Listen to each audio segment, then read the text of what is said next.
Hello, beautiful community. Let me know if you can hear me.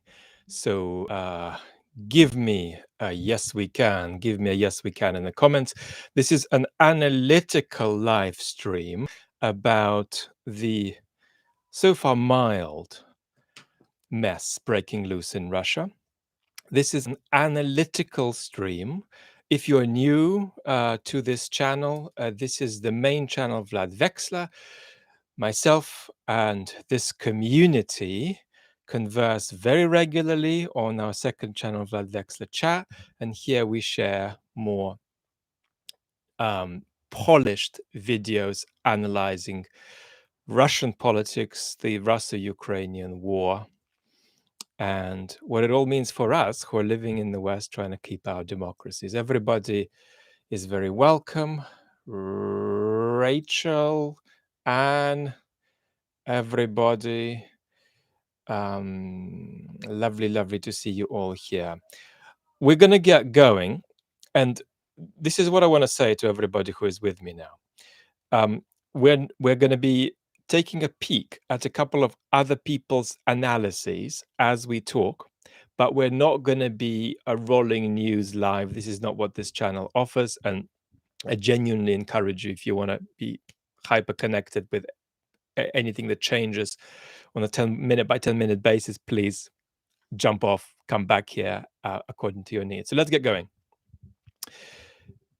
We have regularly had conversations about the stability of Putin's state. And we have regularly discussed what means and possibilities of destabilization are there on the cards. And we've always said that nothing much can happen from the bottom until there are cracks in the regime toward the top, or cracks within the military. Now, this is what we're going to analyze. What kind of a crack is it? How did it come about? And what analysis can we give of it, no matter where we wake up tomorrow, no matter what the situation is, come morning time? Now, let's spend 5 minutes taking a few questions very briefly. Then I'm going to give you a basic analytical takeaway about what's happened that is true irrespective of what we wake up to tomorrow. And then we're going to come back to some of the analyses we already discussed and see how they might be refreshed in light of what is going on. Lynette, thank you so much. Billy is asking, is this a win-win for Ukraine? Yes, it is. This is a win for Ukraine without any question. Vanessa, is Putin, thank you so much, Vanessa, lovely to see you. Is Putin perhaps using Prigozhin to blame the entire war on the Ministry of Defense and Shoigu, giving himself a quasi very awkward off-ramp? This whole thing seems like a lot of statecraft. Thank you, dearest Vlad. No. Vanessa, no.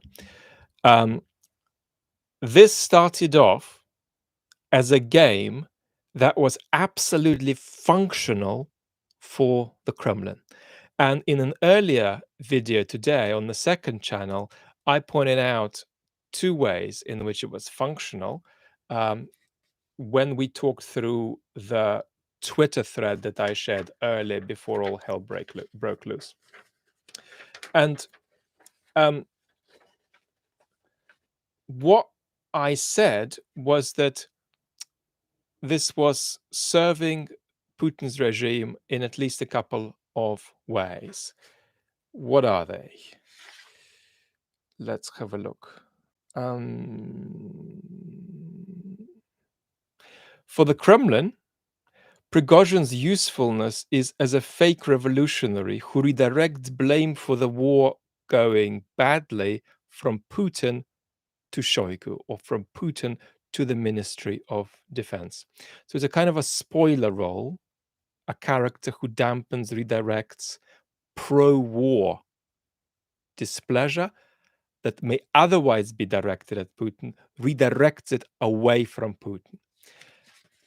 The other functional role for Prigozhin that we pointed out was that he was gathering up general resentment at the corruption and incompetence of Putin's regime, possibly with a view to making that resentment, having gathered it, more corralled, more controlled. This was the role that the late Zhirinovsky had.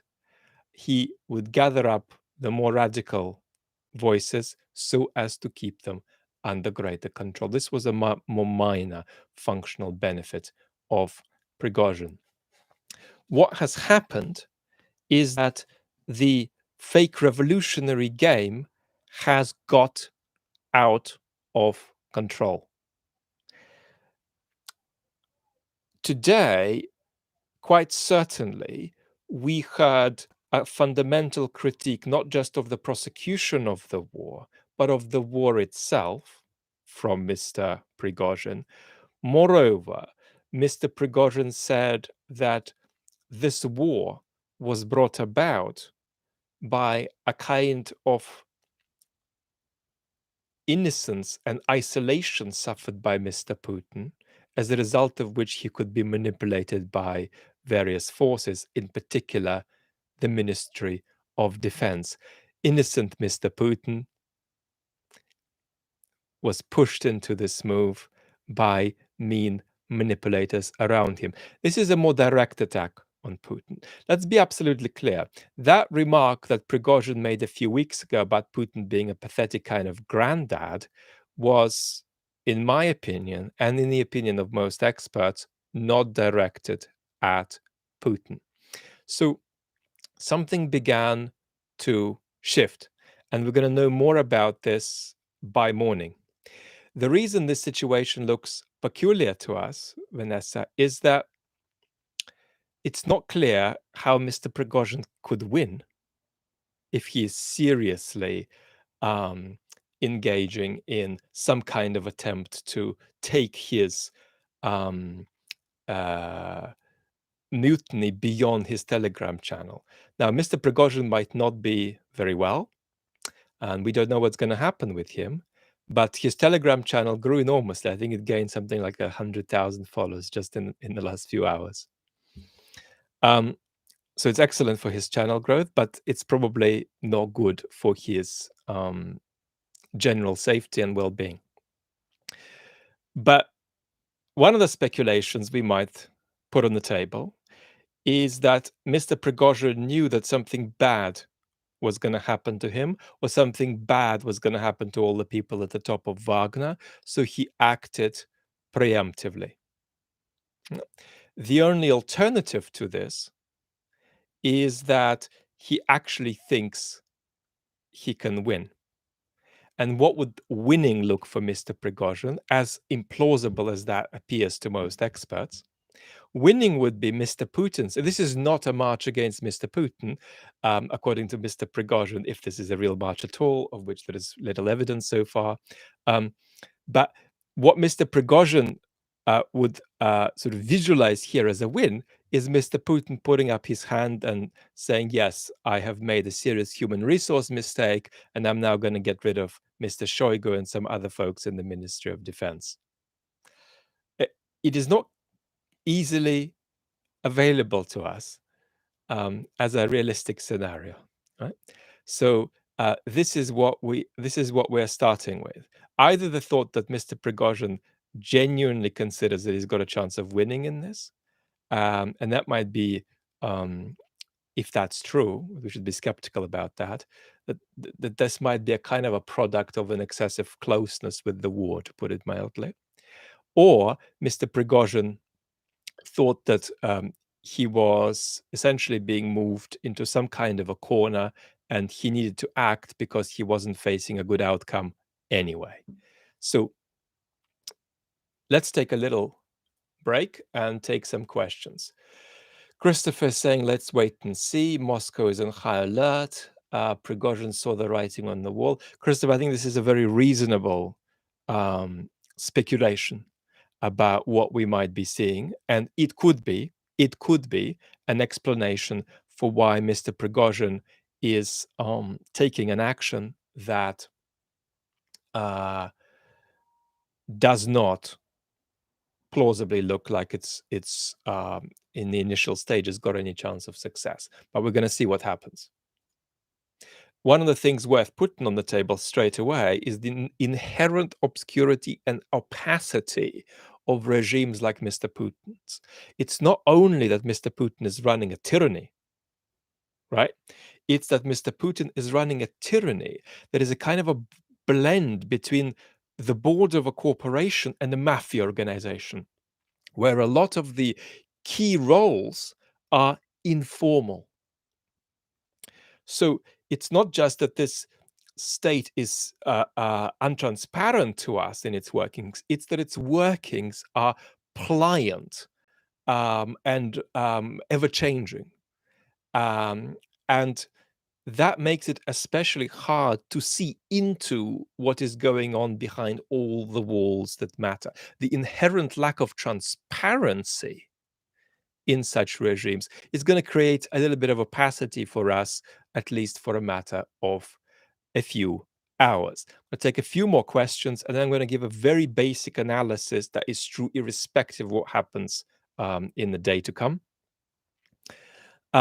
If you are new here, you're very welcome. This is my main YouTube channel. I'm a political philosopher and political analyst. And normally we have such conversations on the second channel, the channel for casual but more in-depth chats. On this channel, we share more polished videos about global politics and above all, Russia-Ukrainian war. Tested Trekkie, is there any serious chance for Wagner to actually pull this off? If so, what happens post-coup? As it appears, the Ukrainians are taking advantage of this. As always, love from Australia. Love back and good morning. No expert right this moment can sit there and see a path for Prigozhin to pull off Putin raising his hand and saying, we're going to get rid of the Ministry of Defense in its current incarnation.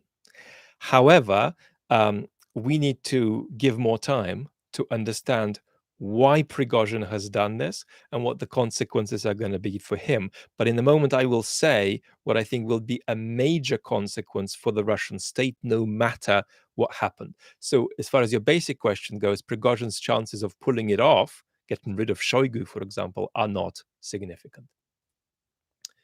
But there is nothing we can rule out at all.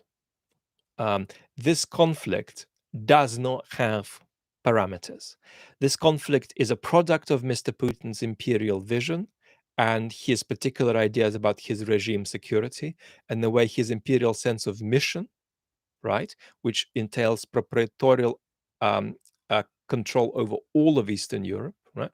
That doesn't have the capacity for that, but that's the aspiration, which he still thinks he can realize once Western democracies weaken and collapse.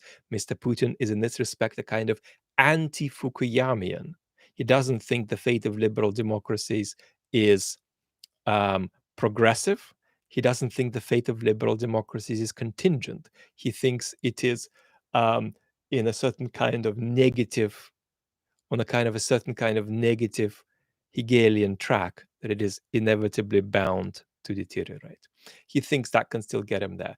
But this whole war is an expression of Putin's aspiration for regime security and Putin's imperial sense of mission that he developed, as we discussed in some videos on this channel, over the course of, I would argue, about 10, 12 years. Now, this conflict, as I was saying, has no brackets, right? It could end in a Ukrainian victory and Ukraine taking Crimea. It could end in a stalemate that then ends in we don't know what. It could end in nuclear war. It could end in, obviously, regime change in Russia. That's entirely plausible, in fact, given that this regime is simply bought into this war and can't buy out of it. It could even end in radical change in Russia, including at least an outside shot of a disintegration of Russia too. So we're working with very, very broad parameters, and this is serious. This is not just a war on the ex-Soviet space. Hans, what do you make of the general urging of the Wagner Group to stop? Well, it's not clear what the Wagner Group is doing, as far as I can see. We will, in about 20 minutes or 30 minutes, jump onto a few of the latest analyses. And the latest we have is that Prigozhin is claiming that his people are marching toward Rostov. It's not entirely clear what that might mean. Do understand, it's not true to say that Mr. Prigozhin controls all of the Wagner soldiers. He has a degree of control over them, but do not think of this as a private army where everybody just does exactly what he says. So this means, Hans, that there's a serious understanding that there is an attempt at a significant destabilization of the state. There's probably not a worry that it can succeed. There's a worry that it can succeed, but there's not a deep fear that it can succeed. And so they are conveying the understanding that whoever Mr. Prigozhin thinks he commands should not listen to his commands. That's inevitably what the Russian military, the Ministry of Defense will say, but we're going to come back in a moment to what the Russian state itself has or has not said and why that actually matters more than any statements that have come out. For instance, Mr. Surovikin's statement that nobody should obey Mr. Prigozhin. The key statements here and the key reactions are the reactions that have not happened, and it's a problem for the Putin regime. I'm going to say why in a moment. SF, hey Vlad, young viewer from Australia who has lost almost all hope in functioning free democratic societies with all governments in scandals. Why live a good, morally good life when our leaders are not up to these moral standards? Because this is not today's topic, I'm going to give a kind of aphoristic answer. Western democracies are in a pattern of decline, but that pattern is a pattern that we can, in a series of effective and partial ways, resist. And one of the things we're ultimately looking for is not good character from our politicians, but that they don't break our checks and balances and our basic counter-majoritarian institutions. So do not give up on politics out of moral exhaustion. Bad things can happen with that kind of attitude, simply because we need to watch like hawks that we retain our democratic institutions. And by the way, that's the only way we're going to beat Mr. Putin. So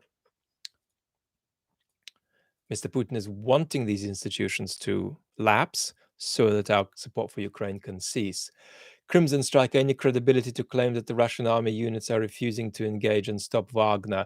I absolutely cannot affirm that, because there is no evidence that there is anything to stop at the moment. But we're going to see about that as we go along. Hothead, hello Vlad, thank you for everything you do. What immediate effect do you think Wagner's revolt will have on the front line and the counteroffensive? The key effect militarily is not in my lane to assess, but any destabilization of the Russian state is in Ukraine's favor, and above all, plays into the single critical uncertainty. I've just begun working on this video actually for the main channel, but we'll see if that's going to be the next one or not, given the news we're witnessing right now. But that video is going to be about the crisis of morale in the Russian army. So the Russian army is full of soldiers that have more than ever today available to them the question, who am I fighting for? Who do I represent? What reasons have been given for me being here, and by whom? And why are people who are supposed to be in charge of me engaged in various kinds of conflicts? right? Compare that with the clarity of vision that any Ukrainian soldier has available to them about protecting their country against an existential threat. So there are all kinds of non-military ways, and indeed military ways, which can be deduced simply on the basis of non-military political analysis, in which this favors Ukraine. Broman, thank you so much. SF, thank you. SF again, let us have a look.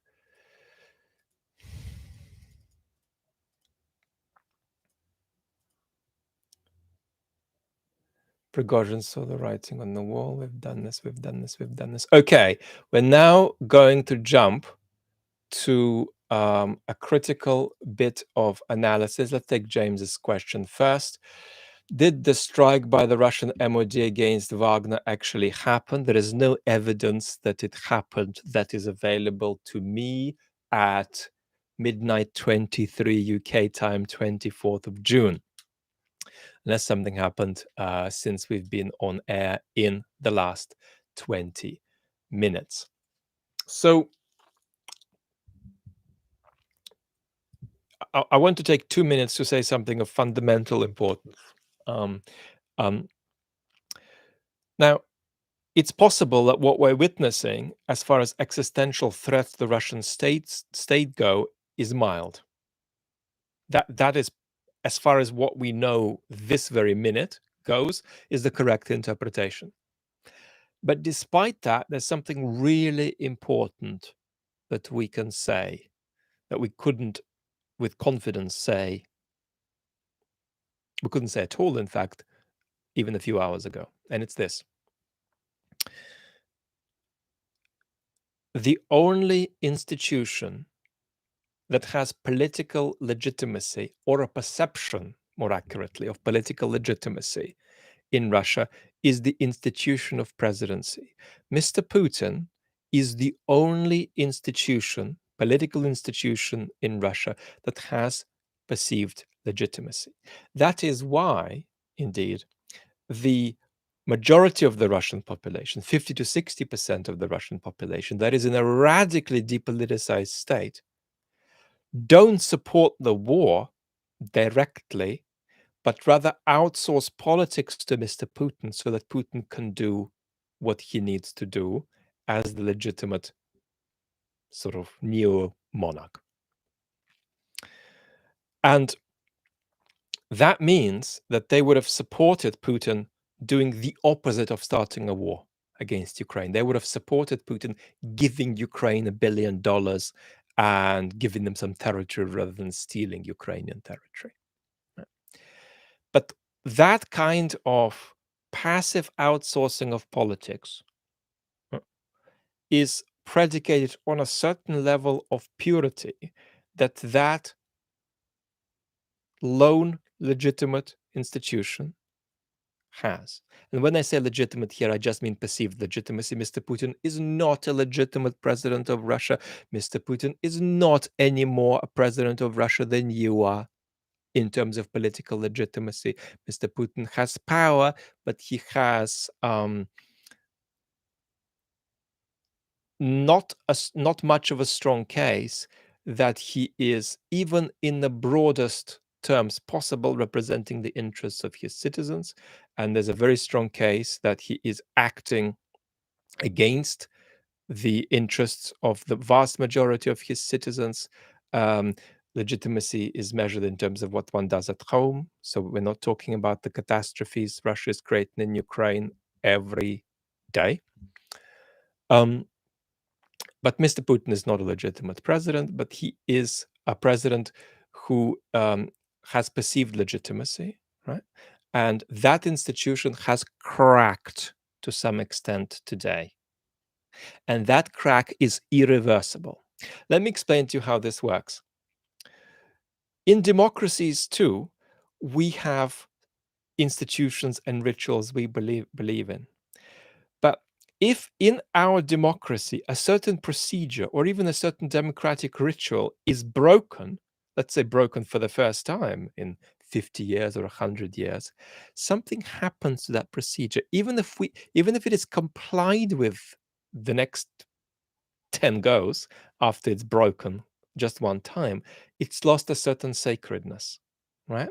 So you do irreparable damage um, to democracies by violating their procedure, even if after your violation, the democracy chucks you out and continues complying with these rituals and procedures, right?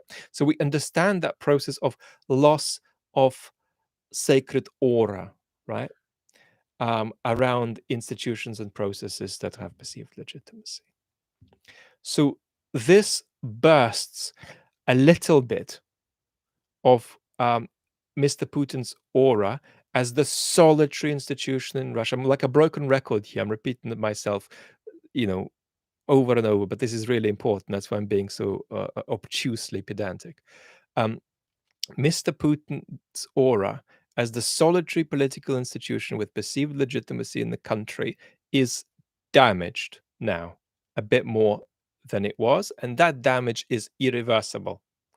And what that creates is the perception in everybody that the not Putin alternative, the what if we don't follow Putin alternative, is a little more real and a little more available.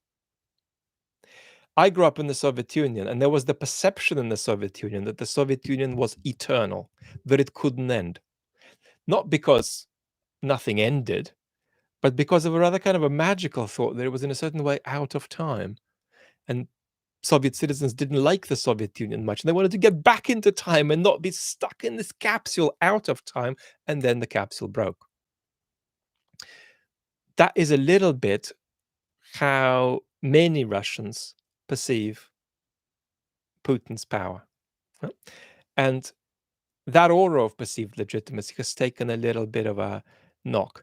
It'll be very important now for the Russian opposition to exploit this as a way of elevating that not Putin alternative. What if we don't go to the bottom? I don't want to say to the bottom of the ocean after what we've witnessed the last few days, but what if we don't descend into an inferno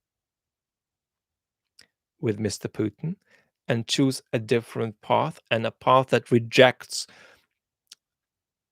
dictatorial, authoritarian, imperialistic models in favor of something like the modern democratic republic? What if we raise that question? Does that seem any more real now to somebody who is a bit open already to questioning the Putin regime? Yes, it does, especially if they're properly led and spoken with. This is a big challenge for the Russian opposition. But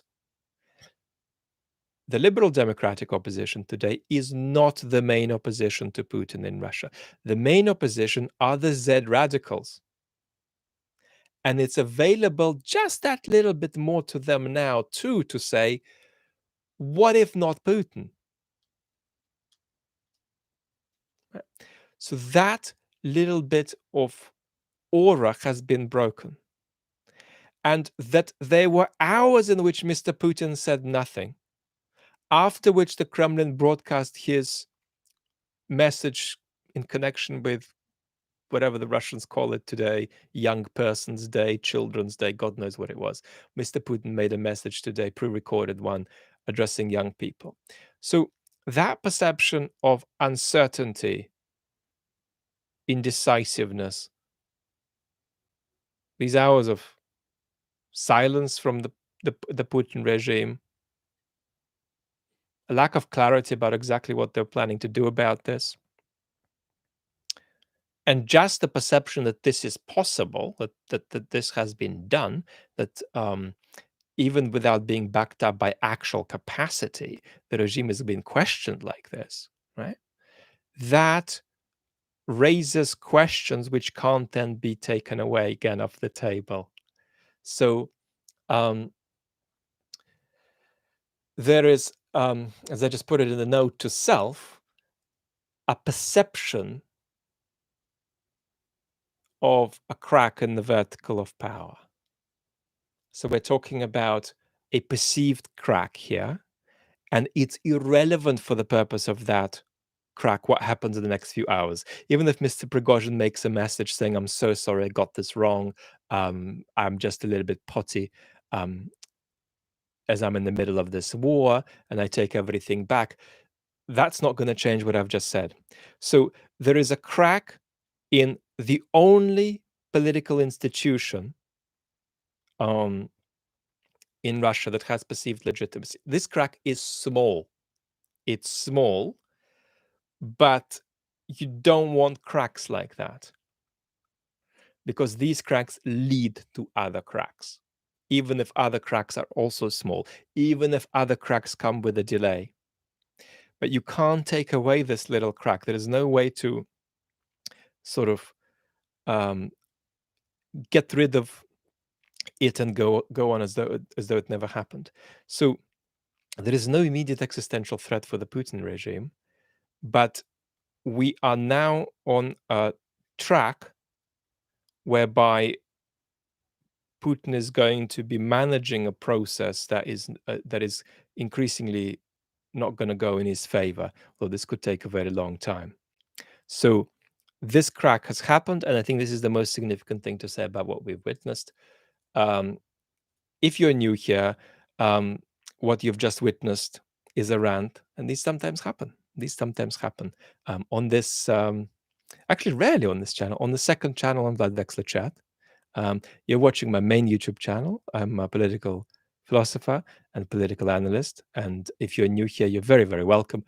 Check out some of the brief videos on the main channel. It's the best way to get going with the conversation we're having. And you can jump off to the second channel and engage with some of our more casual um, uh, conversations and remarks. Let's take a couple of questions before we come back and maybe re-drill this point that I've just made in a shorter manner, and then take a look at a couple of people's fresh analyses as they are happening. Philip, Scott, thank you. Caro, thank you. Let us have a look. Let me change what I am seeing from top chat to live chat so I see everything you're saying. And I think I had a question there in front of me from Philip.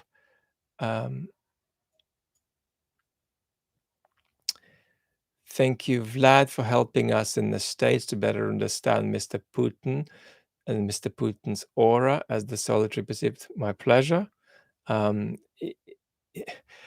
Understanding countries that are in a very... I'm sitting here in London, I've been a British citizen for a quarter of a century. It can be enormously useful for us to understand societies different to our own, and societies much less democratic than our own, because they contain in an intensified form some things that are also happening here at home on a much smaller scale.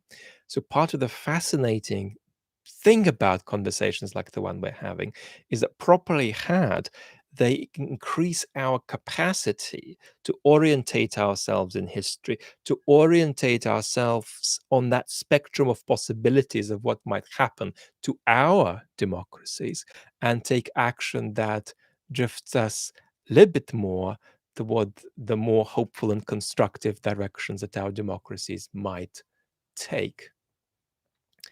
Diano, Privet. Prigozhin didn't call out Putin, of course. For the first time, in my judgment, he indirectly or semi-indirectly or semi-directly did,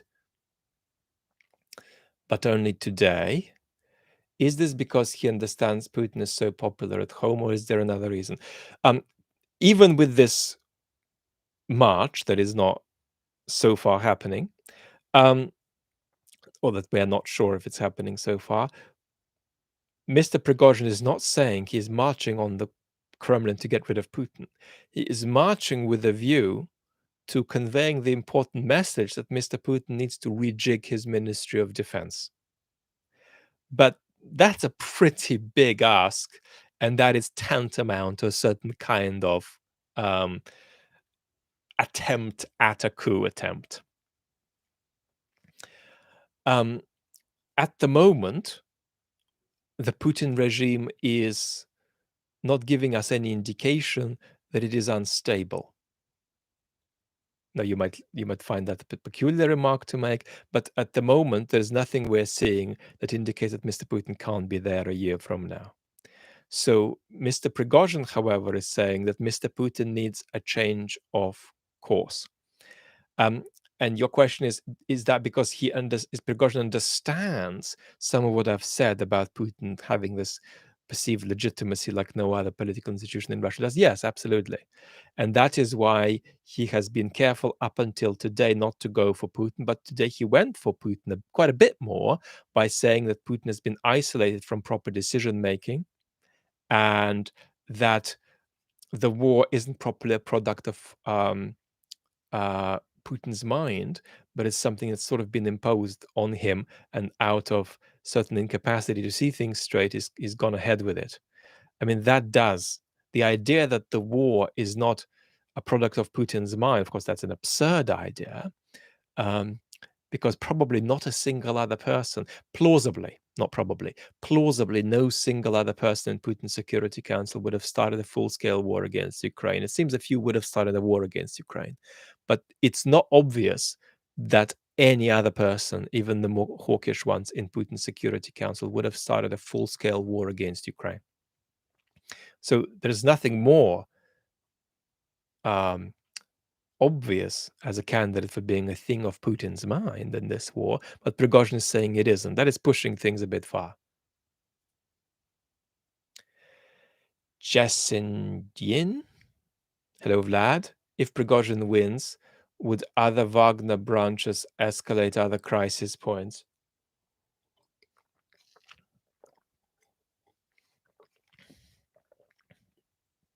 Yesenin, of course. Sorry, that's how you pronounce your tag. We're not anywhere near the predicament whereby Mr. Prigozhin wins here and gets a position as a minister of defense or something like that. So that's a very remote possibility from where we're sitting. And therefore, what you're asking me to comment on is just 23 steps ahead.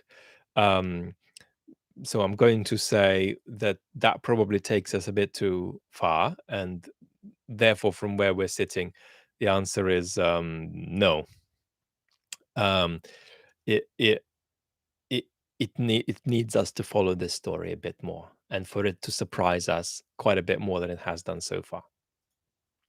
So let's take very quickly a couple of analyses and comment on them. Let's take quite briefly an analysis that I've just noticed from Russian political scientist of the younger generation called Ilya Matveyev. And I haven't read this, so we'll read this together. I'm apologizing. I don't have the tech yet to put it on the screen. Matveyev says, what happens now, this is about an hour ago, it's relatively insignificant and highly illustrative of Putin's system and its likely future. So what's happening exactly? Prigozhin has gone rogue out of sheer desperation. Behind it is a mix of, this is not me, this is Ilya Matveyev. Behind it is a mix of frustrated ambitions and war-related psychological problems. That is speculative but reasonable. Apparently, one of the most brutal wars in recent history was simply too much for Prigozhin, a small-time crook with and corrupt government contractor who just doesn't have what it takes for this particular situation.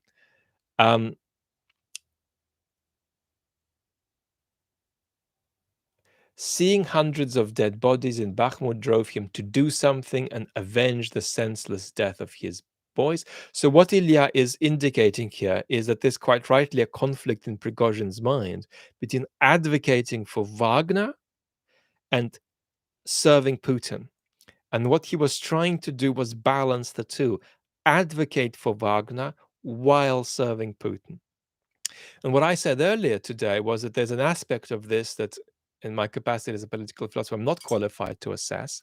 And that is whether Mr. Prigozhin faced certain threats or challenges from the criminal world about how many convicts he put in the meat mincer. But Mr. Prigozhin was trying to serve the Putin regime while advocating for Wagner.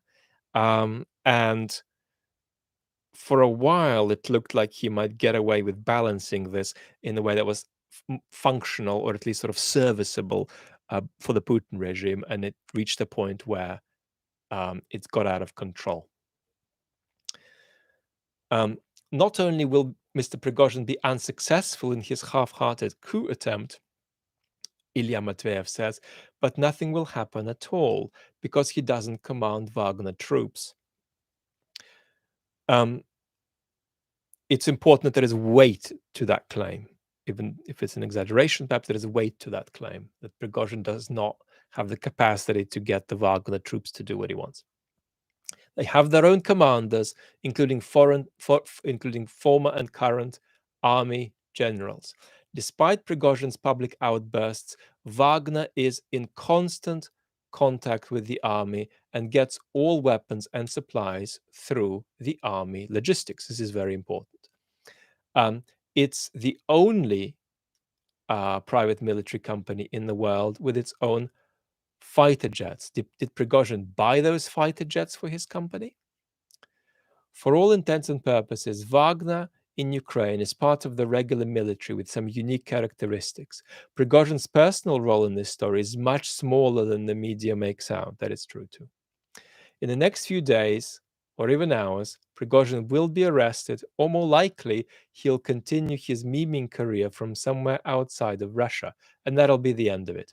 Still, as relatively insignificant as this event is, it begs a question. How did the Kremlin come to this? Farcical coup attempts right in the middle of the war, confusion and infighting during the most brutal test Putin's system has ever faced. The fact that Putin tolerated Prigozhin's antics for so long demonstrates the weakness of the Kremlin, solidifying his personal power through divide and rule. Putin has undermined the Russian state and made it fragile. So let me just briefly explain, because the regulars might already know this. Let me just briefly explain what Ilya means there. Mr. Putin is wildly delusional, but he's also highly competent. He is both. And what I always advocate, and you're very welcome to this channel if you're new here, this is my main YouTube channel. I'm a philosopher and political analyst. We talk a great deal here about Russia's brutal invasion of Ukraine. On the second channel, Vlad Vexler Chat, we have more casual living room style conversations in more depth and in greater length. And the regulars here have already heard me describe this on several occasions. But no, I just missed out. I thought I was going to share. On this channel, we advocate keeping two things in mind at the same time instead of one.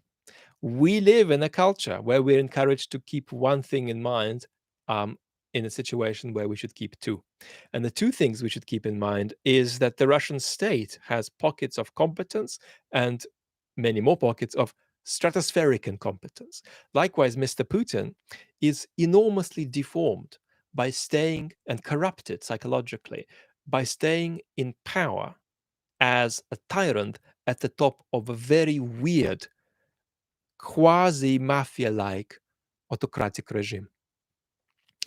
But despite that, he is still a formidable political actor. In terms of sophistication as a political actor, Mr. Putin is much more formidable than the vast majority of leaders of major Western states. Still. So you've got to keep that in mind. And that is partly why he has stayed in power with such great success.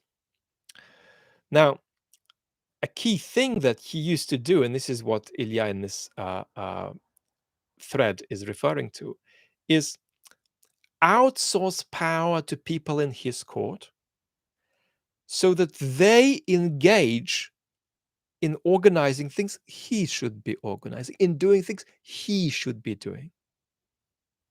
Then he witnesses them scrabble and squabble, and then he reappears as a referee to arbitrate these conflicts.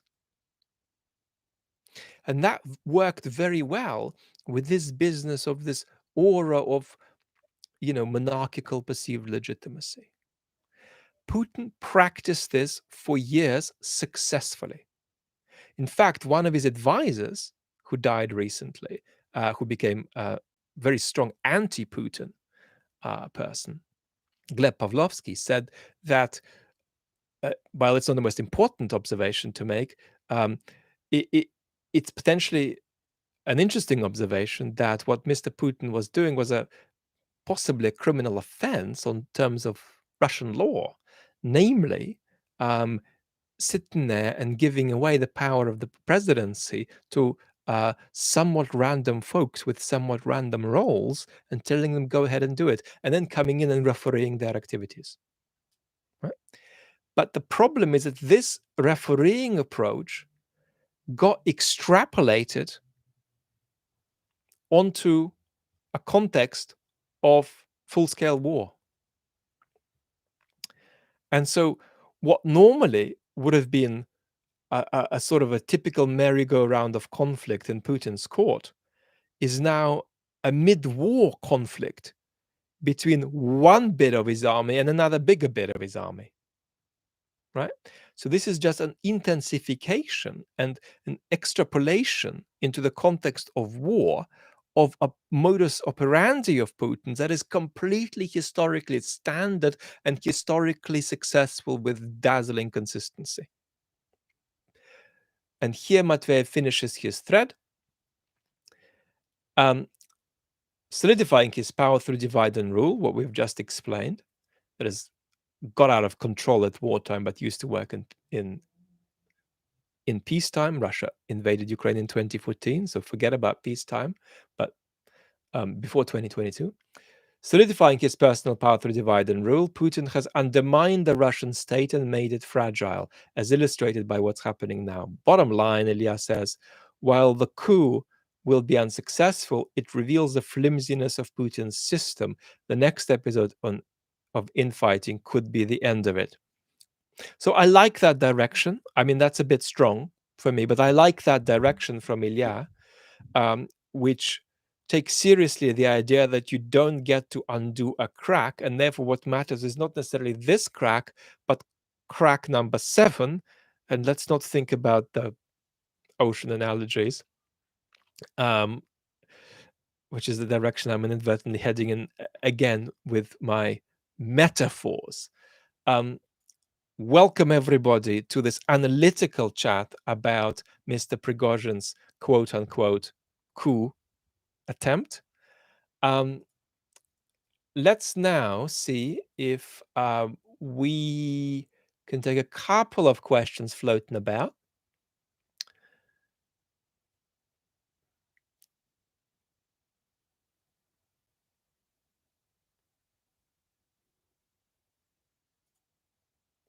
Teach me guitar.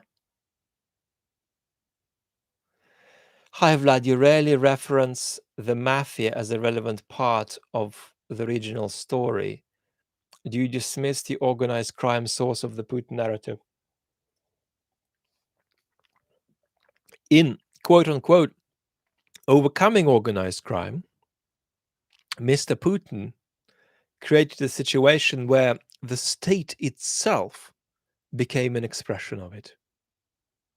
The Putin regime in form, this is not an ethical assessment, in form resembles a bit of a mafia organization. That means, for instance, that there isn't always clarity about roles. On a board of a company organization, you might have a bunch of people and they all have a role. Somebody might be the chief financial officer, right? Somebody might be the chief operations officer, right? And that's a useful image to adjust and then use it to explain the Putin regime. Imagine that kind of board, but with people having, instead of roles, roles to some extent, but also just designated levels of weight and importance according to which tasks got done and outsourced. And then these folks could go ahead and siphon off resources for their personal benefit as they were executing various kinds of tasks and roles and projects in this um, somewhat bizarre framework of mafia-like fluidity. And so paradoxically, Mr. Putin is somebody who has got, in that respect, a kind of criminal mind, while at the same time being obsessively legalistic in how he likes to talk about things, right? So when presented with eyes wide open with the nature of the Putin regime, it can feel to us like we're looking at the village priest and the um, local thief embodied in a single individual, if the individual is analogous to the entire regime.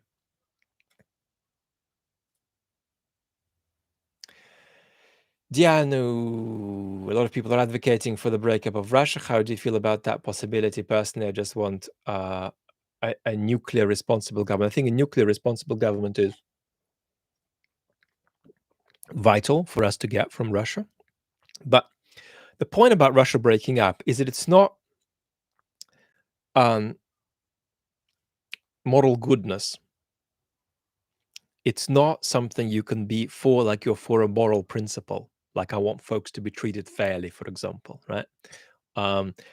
So the breakup of Russia is a contingent historical process which doesn't look like it's happening. But if it were to happen, it would be a process you would need to exploit according to your political interests. If that means we're talking about Ukraine, Ukraine would need to exploit that for its interest. Its interest, above all, permanent security from invasion from Russia. If you're the Russian opposition, you would need to exploit that. Some people would exploit the beginning of a process of Russian disintegration by trying to accelerate it. Other people will exploit it by trying to slow it. We can ethically evaluate all of these projects, but we cannot ethically evaluate Russia's breakup and say that it's a kind of principle we should be for or against. It's an historical contingency. Now, the vast majority of conversations about Russia's breakup are happening in the West, and the vast majority of people who are having them are activists, not analysts. They're people who are talking about what they would like to happen, not necessarily what will happen or what they know sufficiently about to discuss it. But there are very serious people who are making a prediction about Russia's breakup. And the wonderful academic Alexander Etkind is a powerful example of one such thinker and writer and expert. And to these people, we should absolutely listen. So I'm saying don't make Russia's breakup a moral principle. At the moment, there is no indication that Russia is anywhere near beginning to break up even. But if and when that happens, that's a process that different political interests exploit, but you can't be against it or for it. What would be the most likely scenario of Russia breaking up? It would be if Russia tried to, if Russia completely resisted the unavoidable, the necessary decentralization and federalization of the state. So if Russia fails and fails and fails to decentralize and federalize, that makes its breakup more likely. And of course, the perpetuation of the Putin regime in power also makes Russia's breakup more likely. Blue Hawk, I think I missed a couple of questions. Let me try to jump back. Blue Hawk, thank you. On the topic of giving his court overlapping responsibilities and unclear roles, if the army is split among competing entities, much like his court, not as much as his court, would informal agents like Prigozhin make individual deals to secure himself? No, not yet. Mr. Putin's borders are floating, right? It's not clear where Russia is where Russia begins, where Russia ends, and Mr. Putin is dramatizing that perception that Russia doesn't have clear borders. Russia also is beginning to float just a little bit at the level of monopoly over organized violence. Obviously, Mr. Prigozhin's mutinous conduct is itself an expression of the regime's loss of stable control over organized violence. That's going to keep on drifting.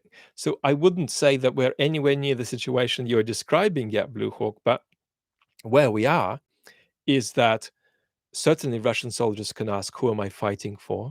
And who is responsible for me? And who do I represent? Right? They can also recognize that Russia's military structures are not all completely united. Right? They might be trying to unify themselves now. We'll see how that goes. But they can also observe that. And they can also observe a certain kind of proliferation of semi-private military groups, right? Or supposedly private military groups, right? That also does not bode well for the reality or the perception of monopoly of organized violence. And then there is a certain kind of regional psychology also that is rather available in the Russian military, that you might be fighting not for the person in the Kremlin necessarily, but for somebody local, right? Somebody who runs your bit of the army or something like that. So there are certainly, again, cracks in the reality and in the perception, right, of the regime's control over organized violence. But they are just cracks, and what we're seeing is so far an attack on images of regime stability that may in future, but do not this very moment at least, lead to actual existential regime instability. Sven, entertaining the idea that Wagner related entities would come to rule Russia, how would Kadyrov sell a Wagner led Russia to his people?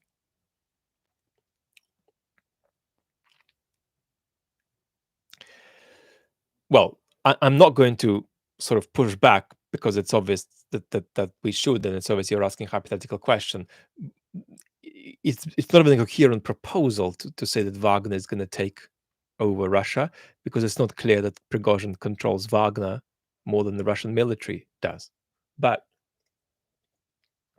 if Mr. Prigozhin, via the exercise of some kind of magical wand, were engineered into the role of the president of Russia and Putin evaporated, the question Chechnya would face would actually be,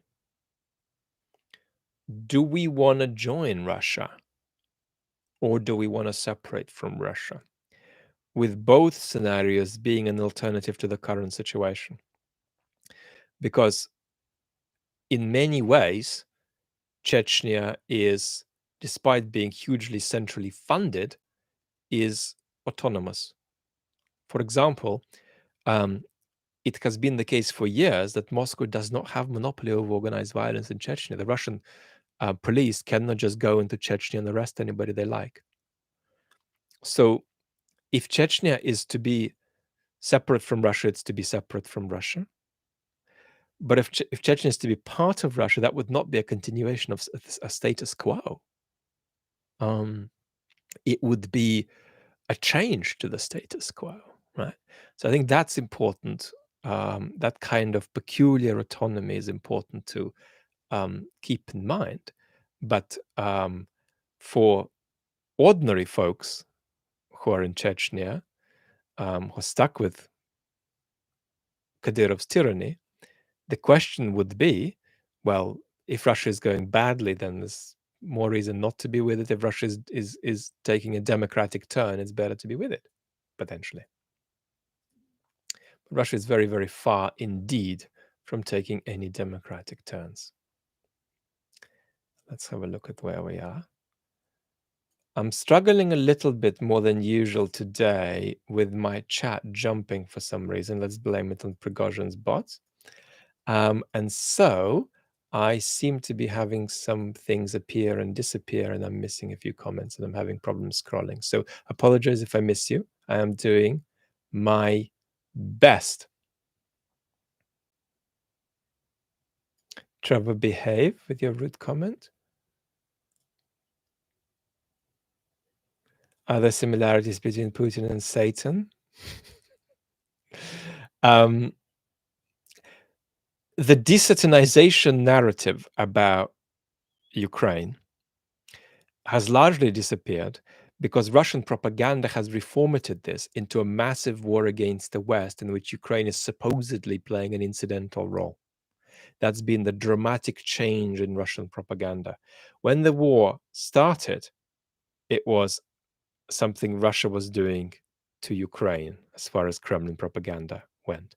Now, Ukraine is a secondary factor in Kremlin propaganda, and Kremlin propaganda is peddling the story that they're now in a big war against the West and the United States. They're not. They're at war with Ukraine, that is doing all the fighting, but it is getting a lot of help, but probably not enough help from major Western powers. And that propaganda change, as the regulars here know, you're very welcome if you're new. But as regulars here know, what I've just described is a reflection of the fact that Russia's standardly post-truth propaganda, propaganda that doesn't try to persuade you that it's telling you the truth, it tries to persuade you that you can't work out what's true, and that there is no meaningful and interesting distinction between what's true and what's false, and that even what that propaganda is telling you is not true. It's something you should suspect, but also at the same time suspecting everything else.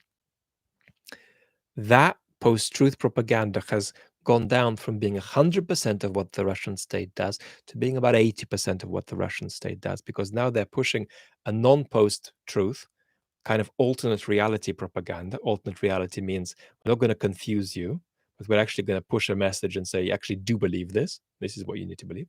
And that message is now 20% of what the Russian propaganda is pushing. And that is that Russia is somehow engaged or is moving toward being engaged in a big war against the West, for which we need to prepare future generations. Putin is thinking about it that long term. That's my cop out from the Satan answer. Blank Reg, thank you so much. No question, just a thank you for your content and all the efforts you put in to enrich all of us. Be well, peace. Peace to you too. By the way, nobody wants peace more than Ukrainians, but Ukrainians know that you can only have peace by making your country whole in a situation like this. Aru Astra, Spider Steve's question, so kind of you to repost. Thoughts on the nuclear plant situation? The US Senate proposed that radioactive contamination of NATO territory equals an attack. So, at the risk of sounding like a broken record, and I apologize if I've answered this question once or twice in the last few weeks already, so I'll try to. No, I won't. I'll be repetitive. I apologize. There is a principal difference between Zaporizhia nuclear plant and the Kakhovka calamity that the Kremlin regime caused. And the difference is that the effect that Kakhovka's had on the Western mind, the minds of Western citizens, is a little akin to a slow-moving emergency that we don't perceive as an emergency because it's slow-moving, and an emergency that doesn't in any obvious way threaten us. So Kakhovka is not going to lead the West to get more deeply involved. Zaporizhia would. And that does not mean that we're going to see NATO troops in Ukraine if Russia did something in Zaporizhia. But it means that the West is going to take a firmer stance toward a Ukrainian victory. And a firmer stance toward confiscating from Putin territories he feels are existentially important for him to keep, which is Crimea. So Putin is in a position where he knows he can't win the war in the foreseeable future. He knows that he's either going to be in a stalemate or he's going to lose. The information he's getting and the analysis that he's getting is that he isn't going to lose. He's going to be in a stalemate. He's getting the information that the Ukrainian counteroffensive will push Russian troops back, but not meaningfully enough. That's his plan A at the moment. He wants to hold on in that position for a few years, wait until things change in the domestic politics of major Western countries. At that point, he thinks two things will happen. Western support for Ukraine will decline, and our democracies will wobble, in his view, and will generate a politics that is much more open to engaging Russia, even while it's engaged in this sort of catastrophic imperial self-immolation, right? And that will then not be interested in Ukraine the way we are now, and that he could reintegrate himself into various networks of globalization and rearm, have a second more effective go or a second more effective war, try to take all of Ukraine and go on to challenge Article 5. But he knows that none of this can happen soon. So for now, he wants to freeze the war. And what he's against is the internationalization and globalization of the war today. He wants it later, and he wants him to do it. He doesn't want it to be done now by Western powers consolidating more deeply onto a position of a clear Ukrainian victory. So for Putin, there is that difference between Kakhovka and Zaporizhia. That does not settle the question of whether they will do it or not. And on the question of whether they're capable of doing it, the answer is yes, they are. So what I would, however, say is that if Putin is going to weigh any questions about Zaporizhia in terms of his needs for escalation or his needs for avoidance of escalation, then what I've just said would be a very important consideration in how he comes to it. And that suggests a degree of optimism, if you like, toward those messages who are now very pessimistically saying that the Russians are going to go and create a catastrophe there. Savara, could Putin sabotage the plan to distract people from the Prigozhin incident? In my view, no. The incident has not gone anywhere near far enough.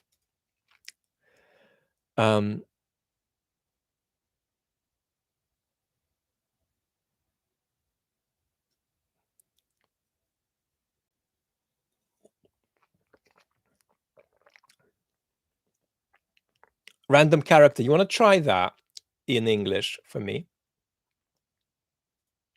So I don't get you wrong. Kings and generals. Congratulations on your phenomenal YouTube work. Keep it up too, and thank you very much. What an extraordinary and fascinating platform we're on.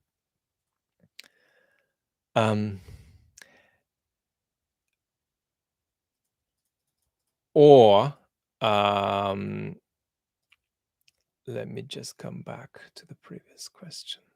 I lost it. Did I lose it? Let's have a look.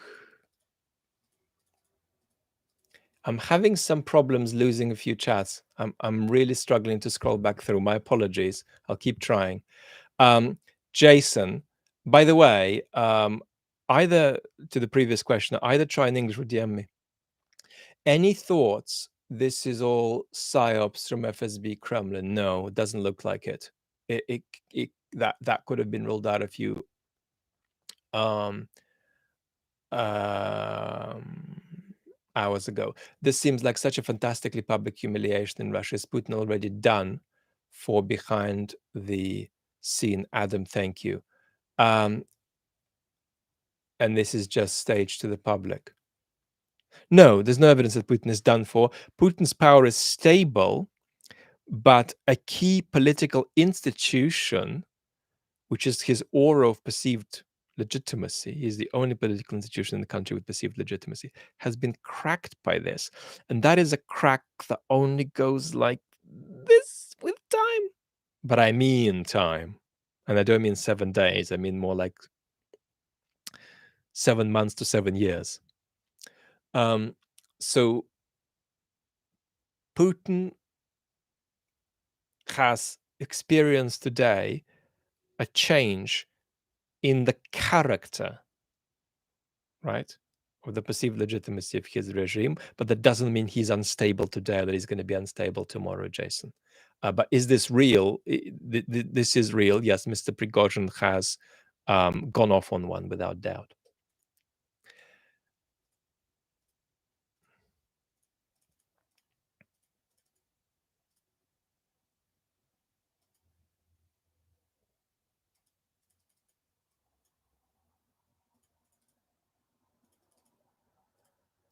Let's have a look.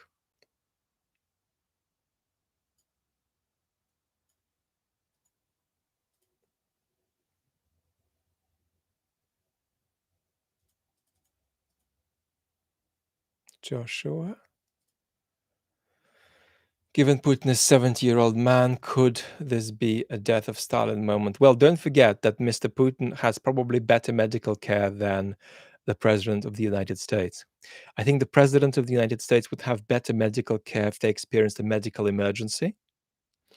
But at the level of preventive medical care, Mr. Putin has a team of doctors that are trying to count several steps ahead in terms of the development of any um, tendencies he might show on any test. Mr. Putin is in an extraordinarily obsessively sort of privileged position in terms of the medical care he gets. So, whatever is his natural biological capacity, that will probably be stretched out by the care available to him. The only sense in which his care isn't superior to the leaders of Western countries, if something catastrophic happens to him and he needs to go to the best place in the land for a certain procedure, well, you'd expect that to be done better in the United States, obviously.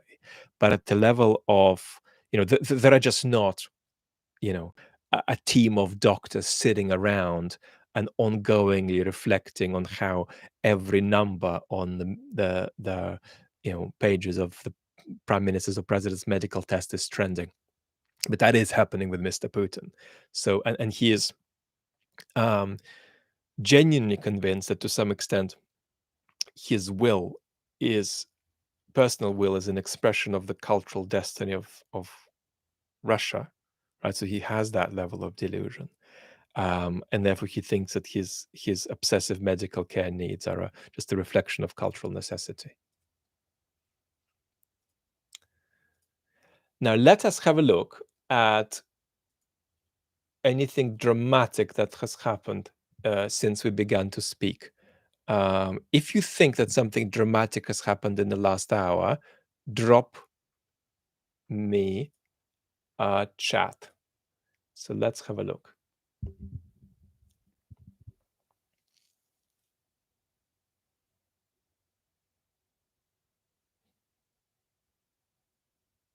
The ex-editor of Echo Moscow is making a joke, saying that as it's Sabbath, Mr. Prigozhin, for reasons of principle, is not able to advance today. So he's being mocked.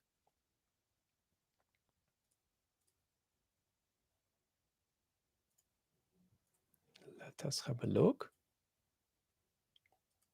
I'm just going to tune into Medusa English, see if they're reporting anything new.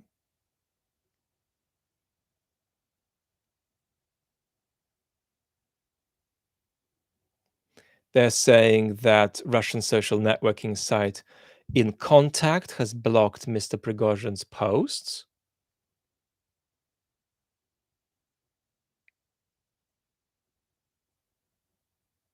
They are saying that the video Mr. Prigozhin put out, purportedly claiming a strike on the Wagner Group by the Russian MOD, is very likely staged, they're saying. Mr. Taki. 40 minutes ago, Prigozhin was saying Wagner fighters are entering Rostov now, and that defense ministry troops meant to block Wagner's path stood aside. No evidence backing these claims has emerged.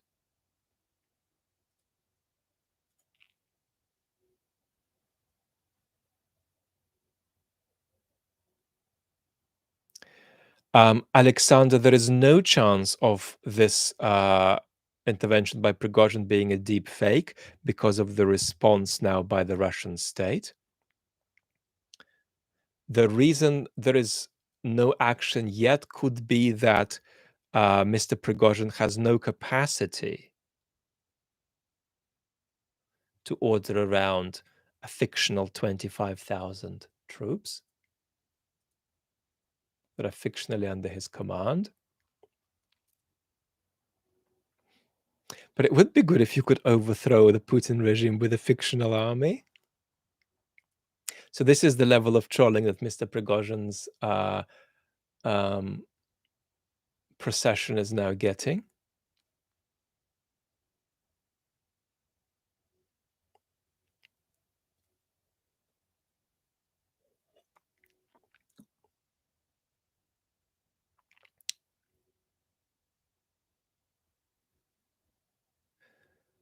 So far, I'm not seeing anything radically new.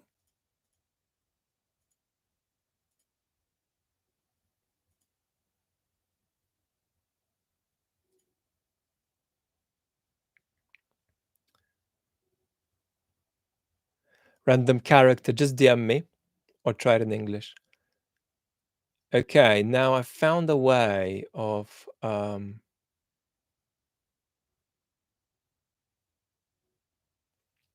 catching up with some messages.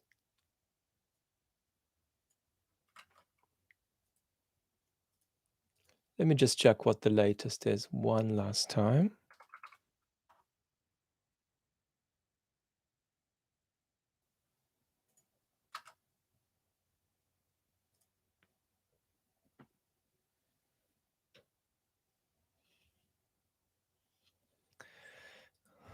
Okay. So now I am going to just check if I've missed any super thanks. Everybody, you're so welcome. We're having an analytical conversation about Mr. Prigozhin's rather pathetic coup attempt. Oh, and I found a way of catching up with super thanks here. I think it's a new function. Suvara, thank you. Yes. About my rant on Garth. I missed your super thanks. Brilliant to catch you. Oh, fantastic! I've got this function now. I'm gonna I'm gonna be a bit more accurate now in catching the super thanks at least. Can Putin side with Prigozhin against Shoigu and thus lay all the blame for military failure at the army's feet? No. I mean, just no. If he did, it would be such an extraordinary self-own. It would be more damaging than it would be more damaging and extraordinary, really, than sending Mr. Prigozhin off. Neil, Ukraine should pressure the sovereignty of Russia. It might be distasteful, but it will force Russia to face the consequences. Neil, there isn't much room for Ukraine to pressure it. Ukraine is going to bring the war increasingly onto Russian territory, so it's just going to keep doing that. But if you mean, rock Russia into some kind of breakup, it's not going to happen anytime soon.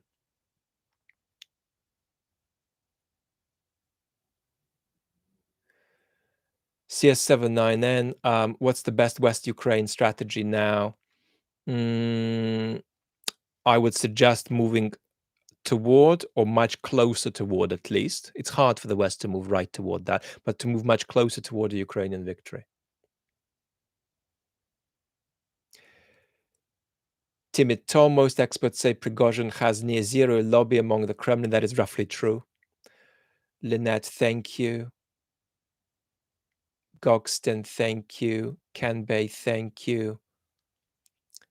The Jack of Hearts, thank you. CB, what warning signs can we look for to avoid the emergence of personality cults and feudal figures in the West? I'm going to get demonetized for this. A misspeak. It was a misspeak. As we're seeing in Russia, are any Western political personalities equivalent?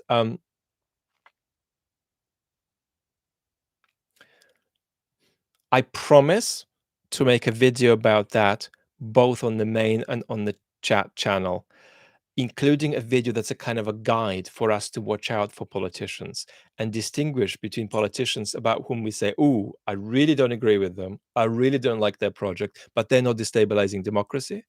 And politicians who are destabilizing democracy. And I might even include politicians who are advancing some projects we are sympathetic with. But if they're destabilizing democratic institutions, we can't have them.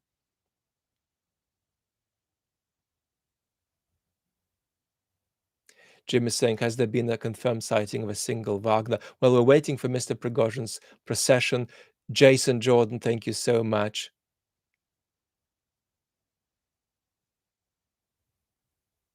Stani, I'm so sorry that you've been kept up by this. Rachel, does Prigozhin expect to have the desire to survive this war? Obviously, yes, but we're speculating that he maybe felt he was facing some bad news and he needed to act or act anyway.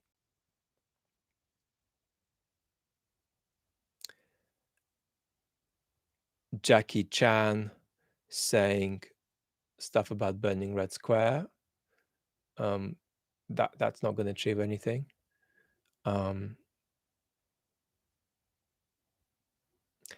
Yeah, the Ukraine strategic play here is to capitalize on any way this impacts the Russian military.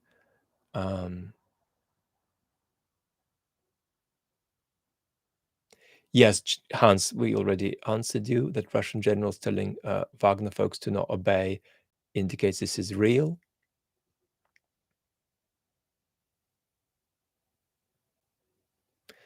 The reports, D-Shark, of National Guard not stopping a Wagner column comes from Prigozhin.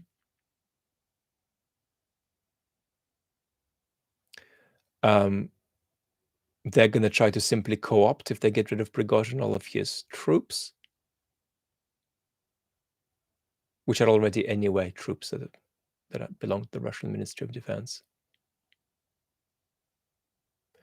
No Crimson Striker. There's no confirmation of any procession being actual, let alone being one that's not stopped. Hothead, thank you. We already did this.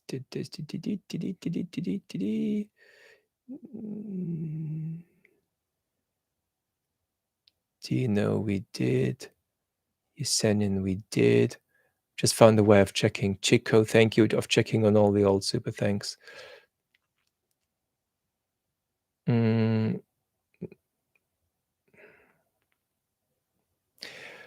Caleb, no, Prigozhin does not have enough ability to break through to the Russian people's political coma, except in the sense of that crack that he has successfully caused now that we have been discussing.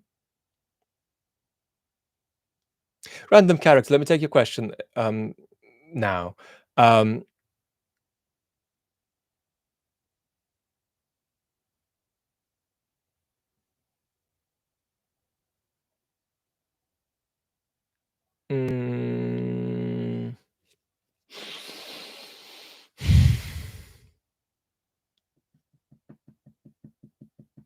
So yes, Lukashenko is flying about. We don't know what Lukashenko's deal is. But beyond today, this is what I would say about Lukashenko. If you get rid of him as the leader of Belarus, but kind of leave him on the scene in a post-Putin world, for example, he'll try. Let me rephrase that. If Russia swallows Belarus more deeply, then Lukashenko, rather than disappearing, will try to become a factor and an actor in the Russian regime. if Belarus and Russia are sort of indistinguishable as far as the political power that's running the place is concerned. So he is a very devious political character, and he will think that if there's no Belarus, his political career isn't finished. Beyond that, quite rightly, you point to reports of Lukashenko flying somewhere or a plane going out of Belarus, possibly with Lukashenko on it. I can't say more at the moment. Good robot, thank you. Sweet mimosa. If there is a convoy in Rostov, let me know.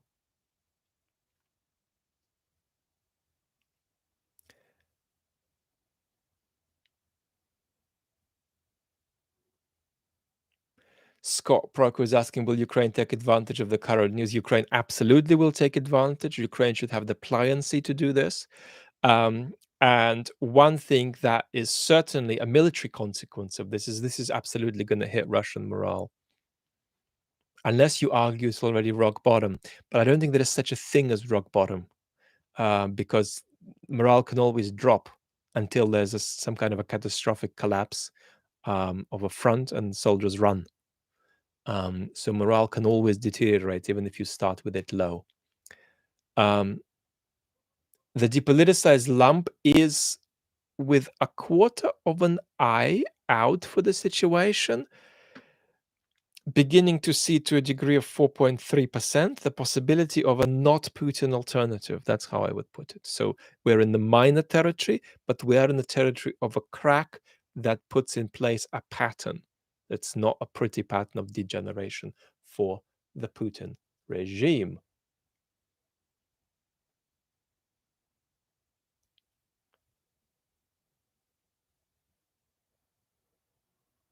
I can see Mr. Dugan has activated himself on Telegram. Art McTeagle, thank you so much for you in Kiwi Land, to you in Kiwi Land. Thank you for thanking me.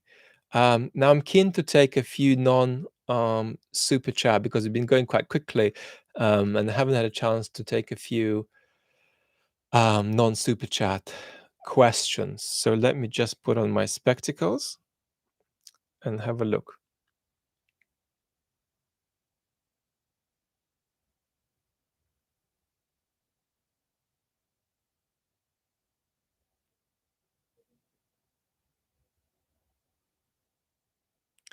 Sean Lynch, we are trying to work out if Wagner is marching anywhere. You're asking where it's marching, and we don't know yet anything particularly exciting. Let me have a look.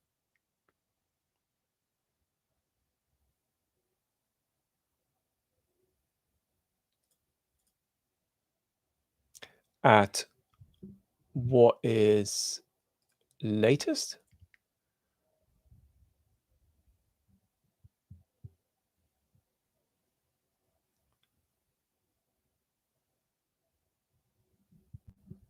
Prigozhin is claiming that it's reported that Prigozhin is claiming that 2 Russian Air Force planes are currently trying to strike Wagner columns.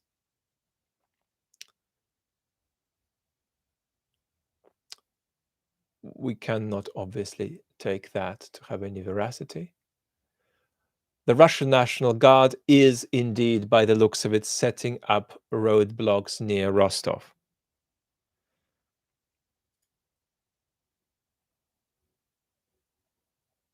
It seems that the Russian National Guard is setting up blocks near Rostov.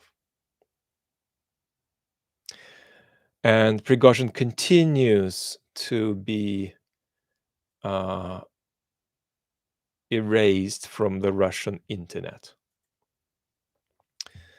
Let us have a look.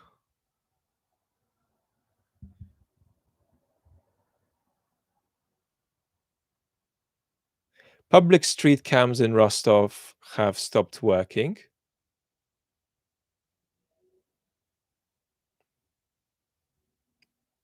According to Kevin Rothrock at Medusa. Prigozhin is posting on Telegram. Apparently, he is posting that the Russian Air Force is trying to carry out airstrikes against his convoy.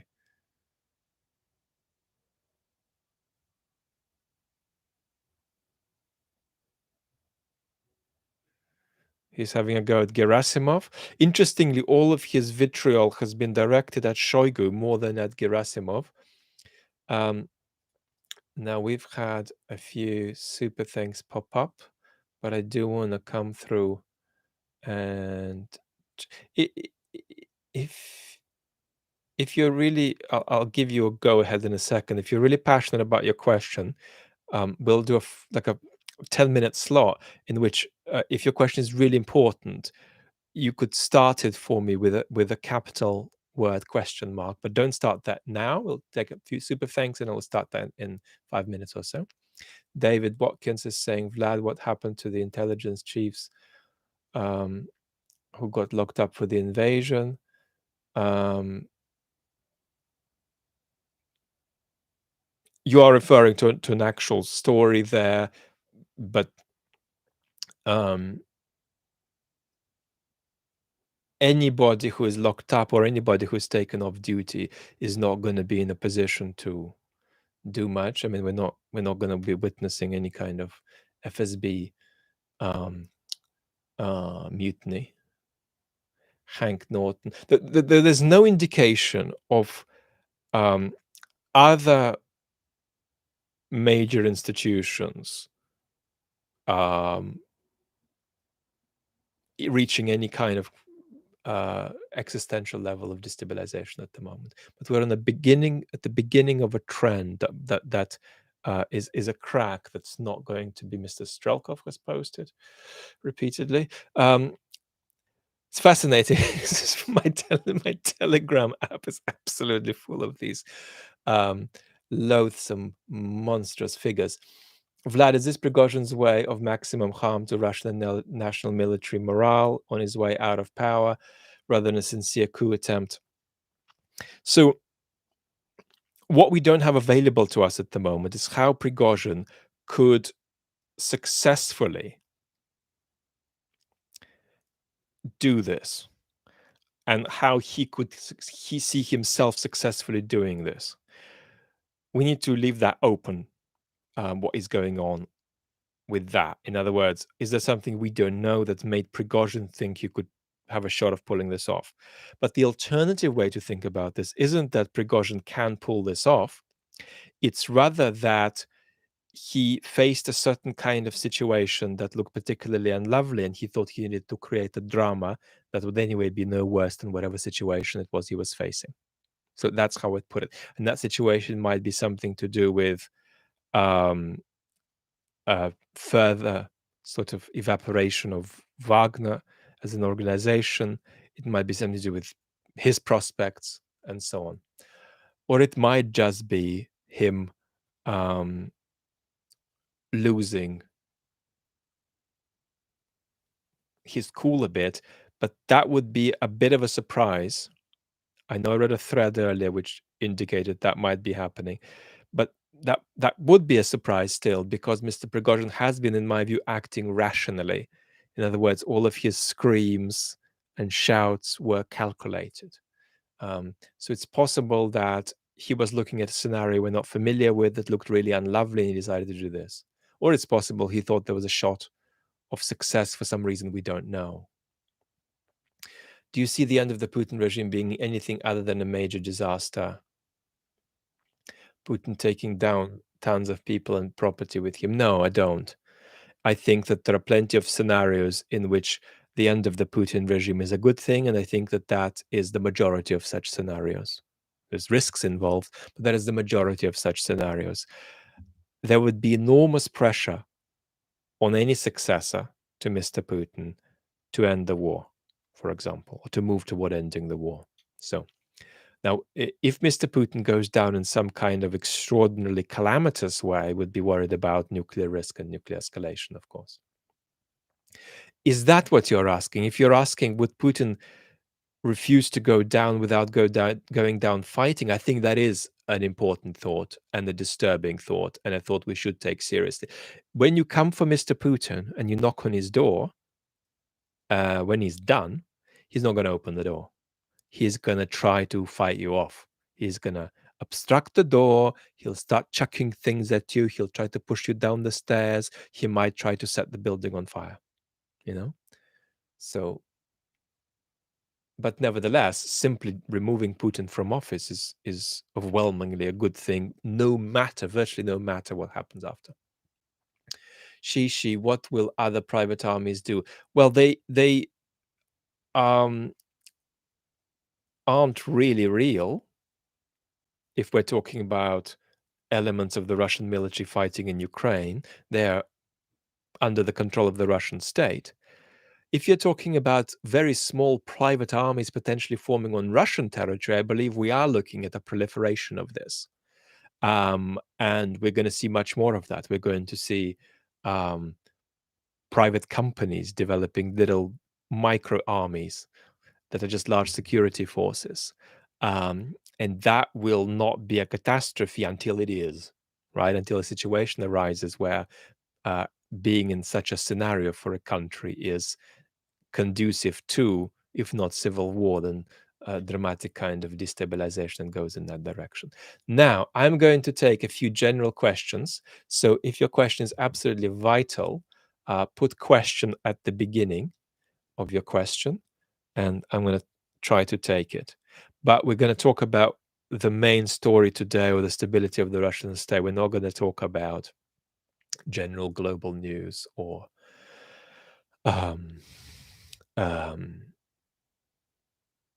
Jack Firecracker. You too have a great evening.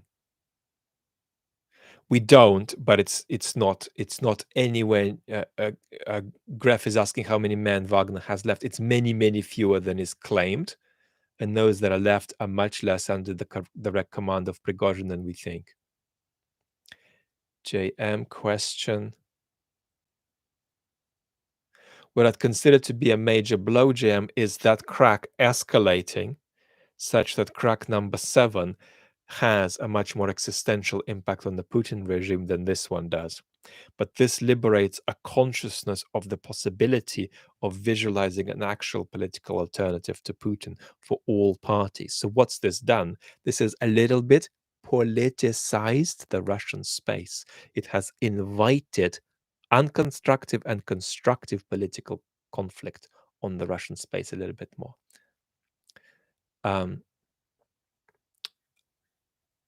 L or I Hunath question. If the narrative regarding the MOD deceiving Putin catches on, it can't, because people do believe Putin decided on this war. Is there a world in which the security elite needs to clarify that it was Putin who wanted this war? I don't think so, because it's just obvious to everybody that Putin wanted this war. So Prigozhin's suggestion that it wasn't Putin was really a piece of theater that's not going to be taken literally by too many people. Nick is asking, where are all the other factions positioned? Well, it depends. But at the moment, there is no sense that any of the agencies of the Russian state or any of the cliques around Putin are going to do much. And if we're talking about Putin's own circle, it's very small. We're talking about probably a handful, if not less than a handful of people. And they are all ideologically very conservative and behind him.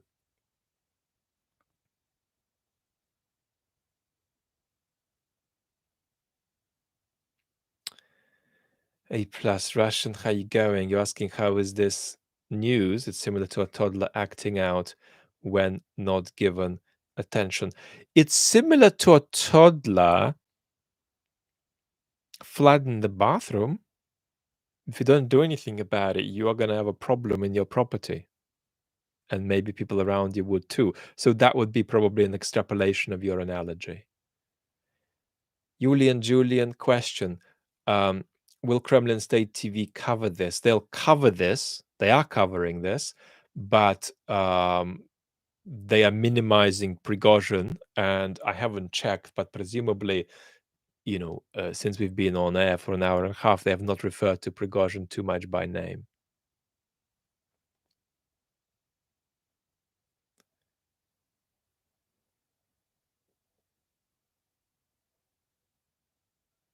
Liam,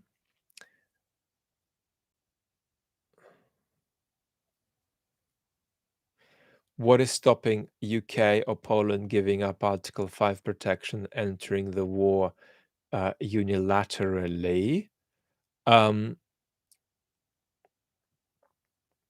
that's a big stretch, less of a stretch with Poland, but that's a big stretch. It would be locally impossible and globally, internationally unacceptable. Just to put it banally in the English context, Britain has a pro-Ukrainian public opinion, actually, still fairly firmly pro-Ukrainian, but Britain directly entering the war is a proposal that would make any politician unelectable.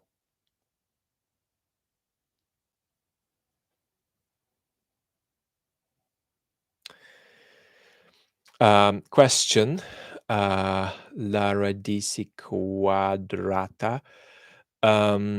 Why put Moscow on high alert if Wagner forces are allegedly in Rostov? Well, because they don't know what's going on in Moscow. They don't know what to expect. Moreover, they don't want Ukraine to organize anything on Russian territory. As we often say, Ukraine has an extraordinary capacity that it hasn't remotely tapped to the full yet of organizing stuff on Russian territory. The interpenetration between these two countries is very, very strong. And the capacity Ukraine has to have people in Russia acting for its interests that are invisible. They look, speak, sound Russian. They can't be distinguished. So Ukraine can organize a lot.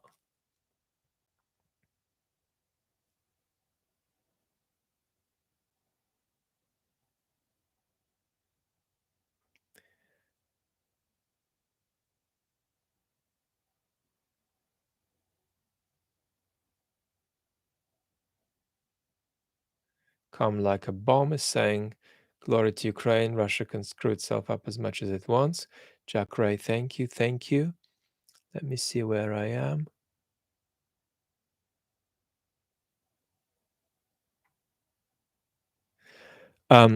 My face is getting red. Maybe from my... Did it get red from the bad slip up? I don't get shy, actually. So maybe it did, or maybe I'm just really hot in this room, which is getting very, very hot on probably the warmest night of the year at the moment. So yes, I'm very much sitting here and sweating, which is actually a lovely thing to say because, well, it's not lovely from the climate crisis point of view, but it's lovely from the point of view of London weather. Ingo, thank you. New asked question. I don't know how this will affect Wagner's operations globally. But what I would say is that we could be very plausibly looking to Prigozhin's disappearance. That is completely on the card. So Mr. Prigozhin is not physically safe now. We need to see what happens to him.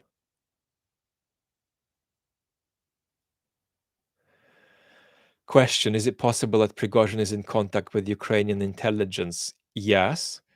There could be a case made that tomorrow for Mr. Prigozhin being on Ukrainian territory would be safer than being on Russian territory. I'm not saying that's the case, but somebody could make that case. Kanya, you said I don't answer your questions. I can see your question. Could NATO enact a series of interventions with a small number of dedicated teams stationed here and there?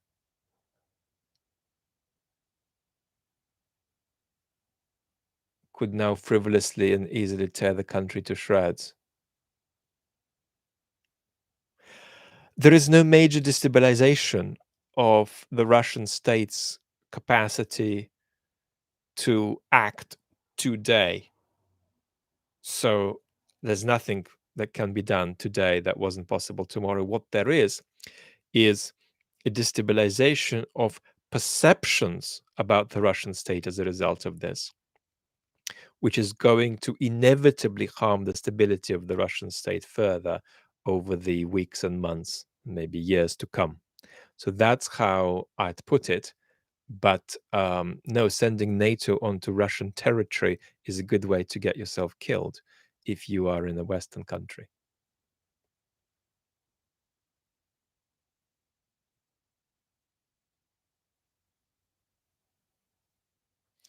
Question. Can this be Putin and Prigozhin joint plan? No, I don't believe this. I think this is Prigozhin going off a few steps further.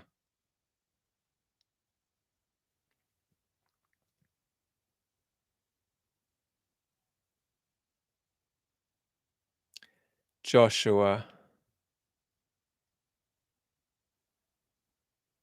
why does it feel more and more that the Russian Federation could arrange a piss up in a brewery, couldn't arrange a piss up in a brewery? This is in part a product of the informality of the Russian state, this kind of mafia-like organization quality. It's also true that the Russian state has for years been an informational autocracy, a state that tries to control reality less than it tries to control the informational environment.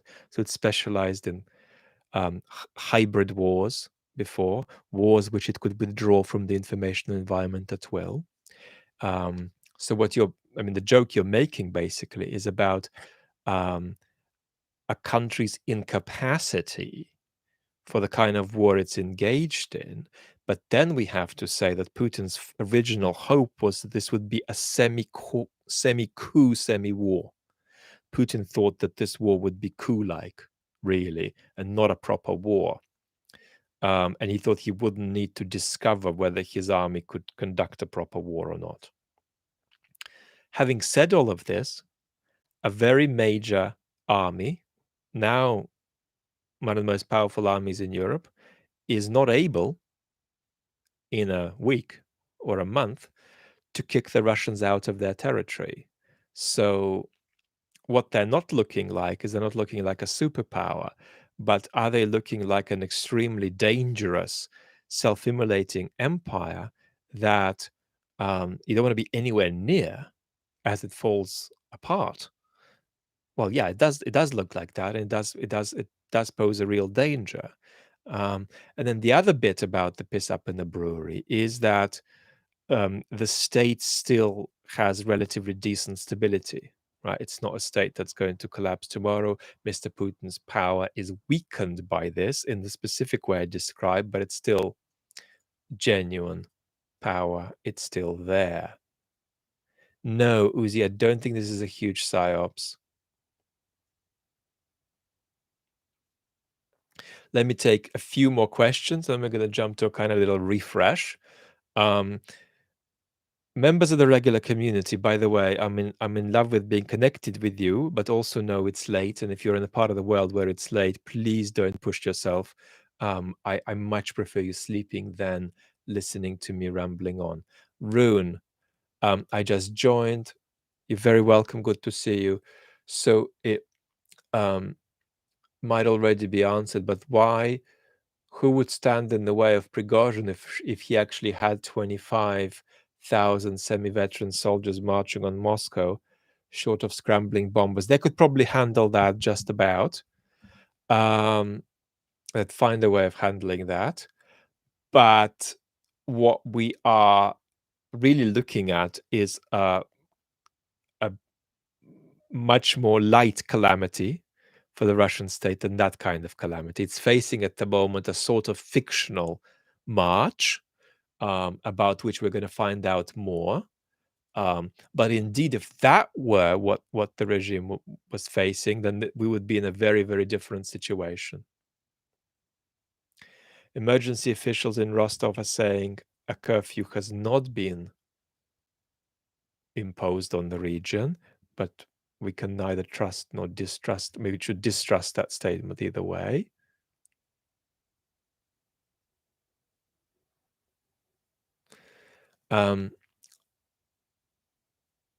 Simon, is a country that can produce Pushkin and Putin culturally bipolar? No, it isn't. Any country can produce Putin. Germany produced Hitler.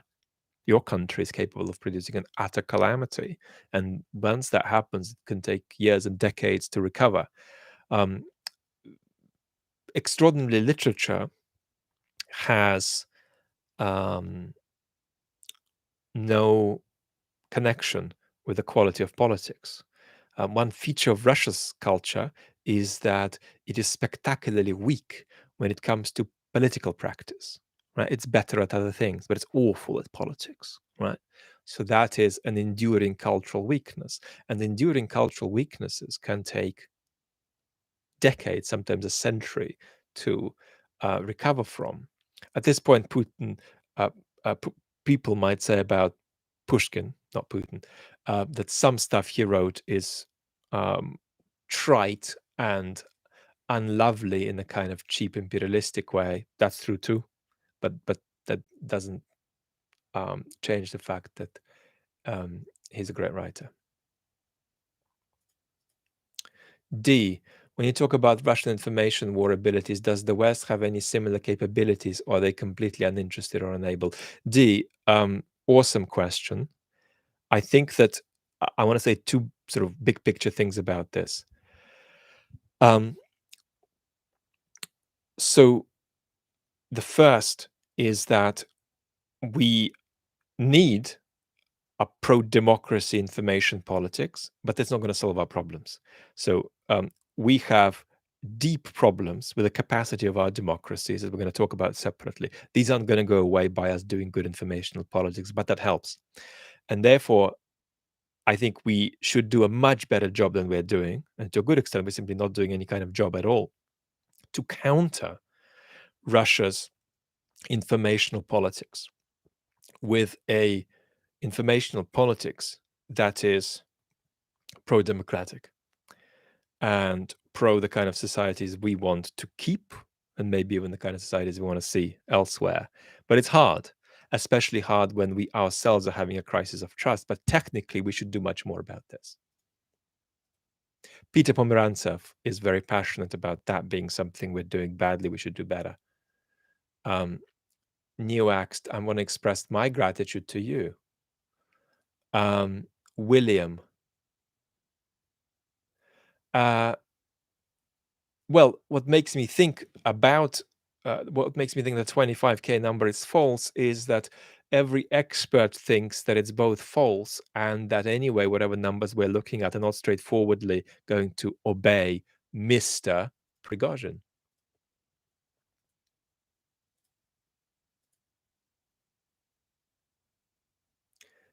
Sleeping Beauty saying, yeah, Vlad leaves these chats up. They're under the live tab. If you need to go to sleep, go to sleep. Beautiful community management from you. Could this Wagner theater be designed to undeactivate society to some extent? Thanks for being you. Thanks for being you too. That's going to be an effect of it, that it's going to, on a minuscule level, politicize Russian society just a bit by creating, that crack in Putin's aura of legitimacy. But no, the intent here is a pro-Prigozhin intent. So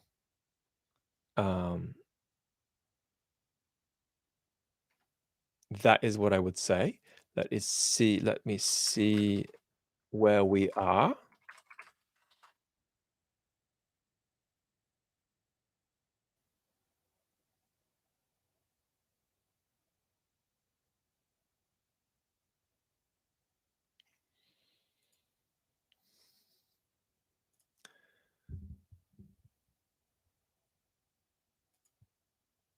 Mr. Girkin is saying more than intelligent people. Well, I think Mr. Girkin is intelligent. There is an alleged video of a firefight in Rostov. There is an alleged video of a firefight in Rostov, which we can't confirm. Mr. Prigozhin seems to be claiming that a helicopter firing on his column was shot down by Wagner. So these are claims we cannot confirm.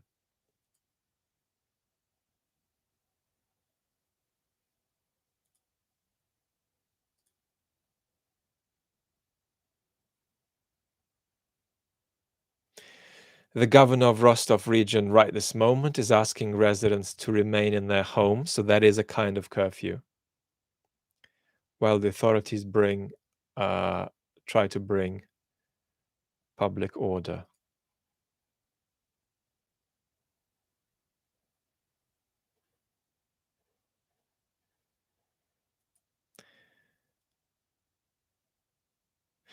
The footage is on Telegram of the unverified fighting between Wagner and Russian troops outside Rostov. There is no indication as to how we can check the veracity of these images for now.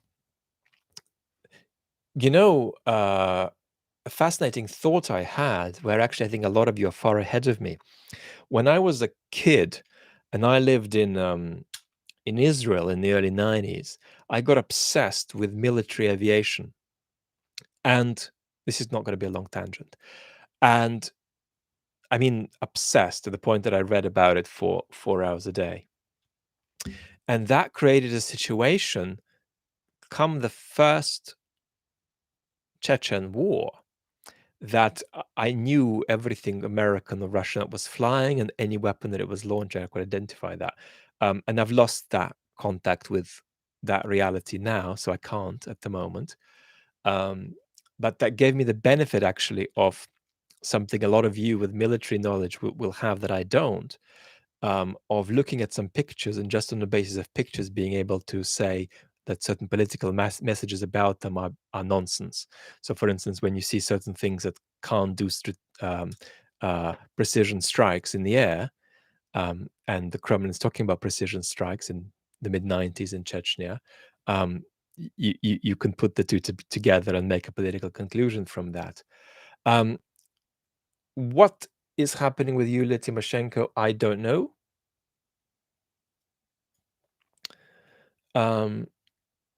Is there any government or organization that could pull off a surgical removal of the Russian dictator without wider support of the West?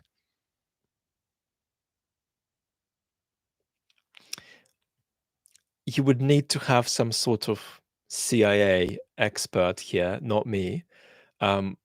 Politically, no politician would want to touch this stuff with a barge pole.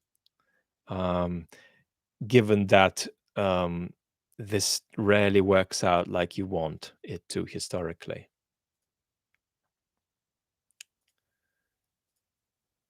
Is what I would say.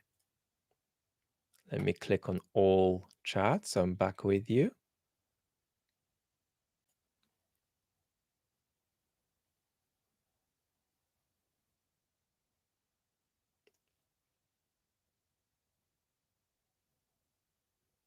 Yeah, there is a kind of proliferation of private armies in Russia. But as I say, we're either talking about things that aren't really private armies, are controlled by the Russian military, or we're talking about small groups that folks in Russian territory getting to protect their businesses and so on. Frank the Tank, if you're reading this, you're a wonderful person. Have a great day and night. And I'm very grateful to you. So please also have a great day and night. Somebody's saying helicopters are flying.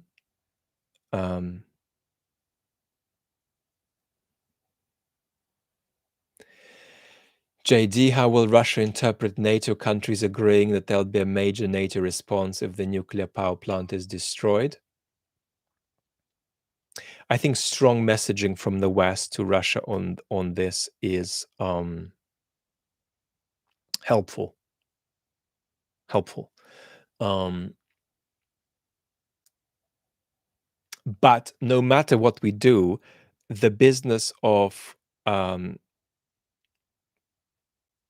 um, nuclear threats and nuclear blackmail will never go away until the Putin regime goes away, simply because it is such an integral part of their foreign policy. It's their main diplomatic tool.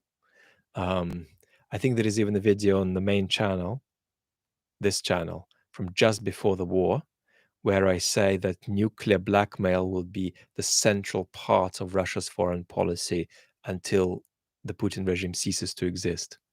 And so I'm afraid I'm still of that opinion.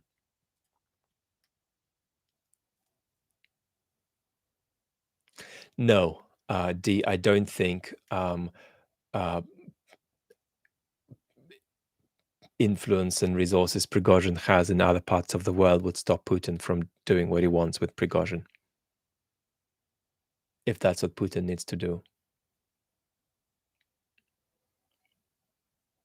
Pilgrim UK, could this internal fighting in the rear areas of the Russian army in Ukraine destabilize these fronts? Well, we're not clear what is happening because we're hearing from Mr. Prigozhin's Telegram channel. But if there were clashes in reality between Wagner and the Russian military, that would obviously be an enormous boost for Ukraine.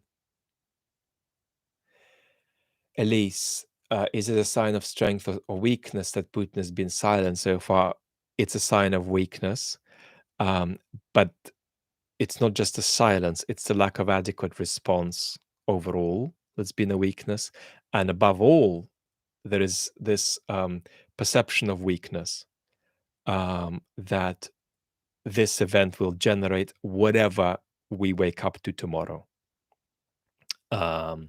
So this is a crack in Putin's aura on which Putin and the Russian state's sustenance just depend. But it's just a crack, right? It's not going to lead to I don't want to do oceanic metaphors, but it's not going to lead to implosion today. But it sets the regime on a path of implosion via 1,000 cuts that bleed. There is no way to undo this. So this is serious. I'm hoping I will find a more concise way of putting this point about this crack, because I'm just making it up as I go along. Not the point, but the language I use about it.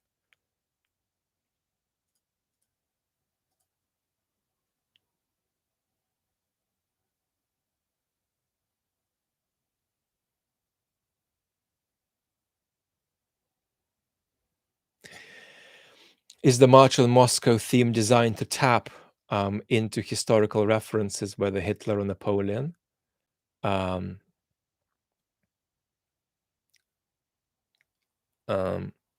That were deemed to fail, but waking up Russia to Kremlin's cause. Not an uninteresting question, because we often talk about the myth of the Second World War in Russia, but the myth of the Napoleonic War is still there quite strongly too. And the image that's associated with that myth is actually being used by the Putin regime now. And that's an image, of course, as part in World War II too, of Russia losing, and losing terrifyingly, but then coming right from the back, from a very disadvantageous position, to win gloriously. So it's like so Russia's most powerful myth is equivalent to, in visual terms, something like, and I'm not a boxing fan, but Tyson Fury getting up from that punch by Deontay Wilder. So this idea of Russia starting right at the back and ending up at the front is a very powerful myth. And Putin is little by little trying to tap that now by saying, look, we're in a bad way. At best, we're going to retreat a bit. At worst, we're going to retreat a lot. That's really where he thinks they are. But he thinks that eventually he can pull out a great victory from this situation in 2028. Jabzy wants to say that they love my videos and I love your appreciation. Gregina is saying, what is Prigozhin's best possible outcome from his decision to turn on the Russian government? Not to be dead? What is Putin's best possible outcome from this decision? That this crack is not, let me just be less facetious. From Putin's point of view, the best thing is for this crack to be a minor crack, so that we're not really seeing big columns marching anywhere, and for that not to be followed by other cracks in the regime anytime soon, at least, right? But the damage is already done, but Putin doesn't want further cracks to happen. For Prigozhin, I mean, is it conceivable that he comes out tomorrow and says this has gone too far, I apologize, I take it back? No, there's no way to. I mean, looking at everything we're seeing, even just the stuff we're seeing on his social media, that's enough already to say that that's not a tenable position for him. So Putin's going to have to make a choice in favor of Prigozhin or his Ministry of Defense. And it's quite clear from where we sit now that that's not even a choice for Mr. Putin. So it's not clear how Prigozhin can win here, but there are different scenarios varying from Mr. Prigozhin's arrest to Mr. Prigozhin's exile to Mr. Prigozhin's disappearance, etc., etc., etc.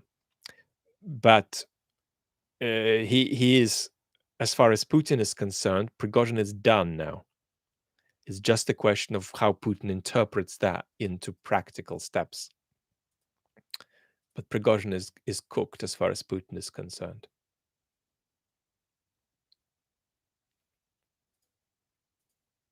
I'm just going to jump over and see if there is any insanity or anything curious happening on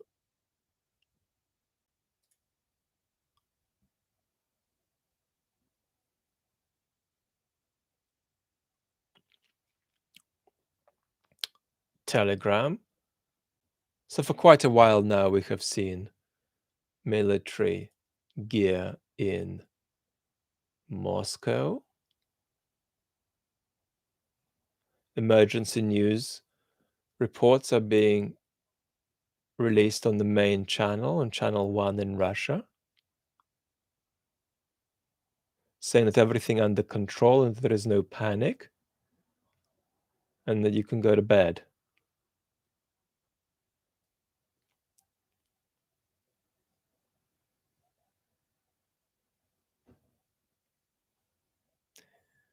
No new information that I can see on Prigozhin's claims about clashes or a shot down helicopter.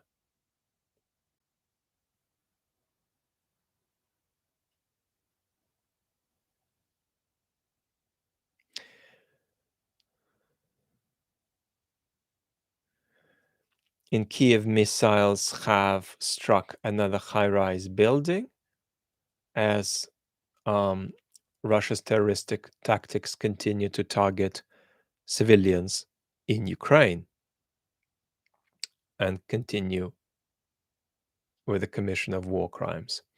Now, what am I thinking? As I've got my Telegram here open in front of me, looking at a couple of other sources of information, I suppose one thing I'm thinking is the extraordinary silence of the Russian state in relation to this. And of course, we had a couple of questions about this, but the silence of the Russian state about this is extraordinary and deeply concerning. So somebody's saying that Prigozhin has been captured. We're going to see if we can confirm that or not. But there's this extraordinary silence from the Russian state, um, which will make that crack that I'm talking about, right? That perception that the state isn't all that and it can perhaps be challenged, will make that perception wider, more available for practical action.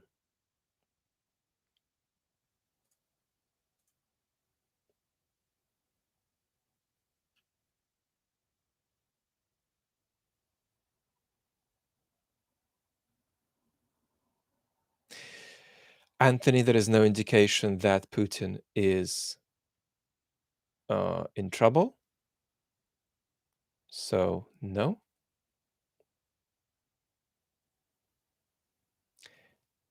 Jabsy is saying, I love how we've traveled back 500 years to the days when mercenaries are a real threat to the government. This sort of extraordinary, antiquated or feudal quality to the way Russia's military machine is organized is indeed striking.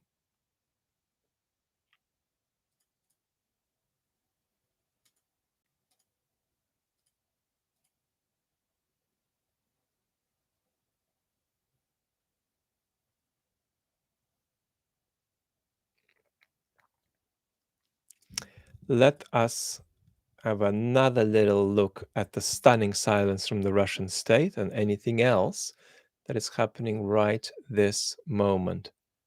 This is not a dangerous situation, Dalton, to the West at this stage.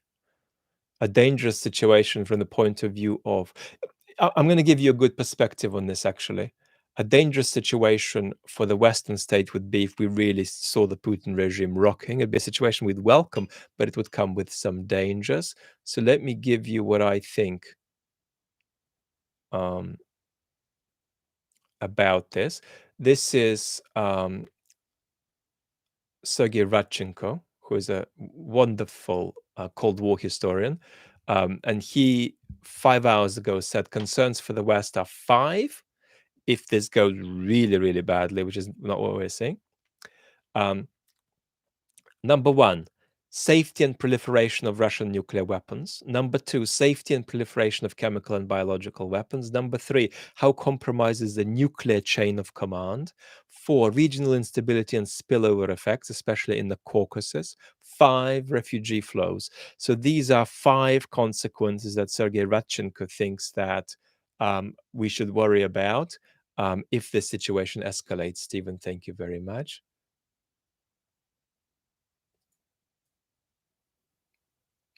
Let's have a look what else we can see.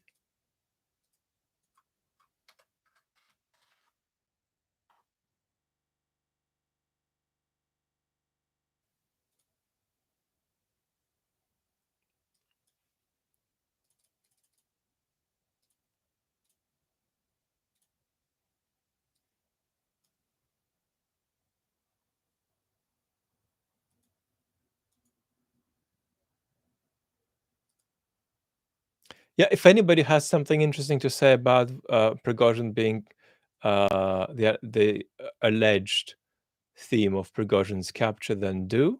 I'm not seeing that at the moment.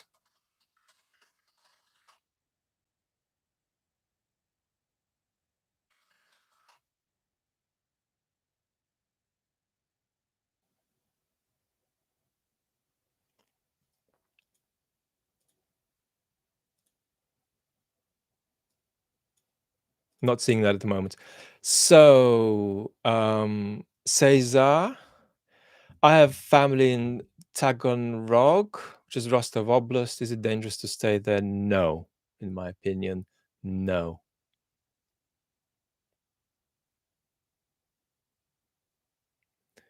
Chris, thanks for being here. It's a privilege to be with you all. Yeah, the regional governor has told people in Rostov to stay indoors.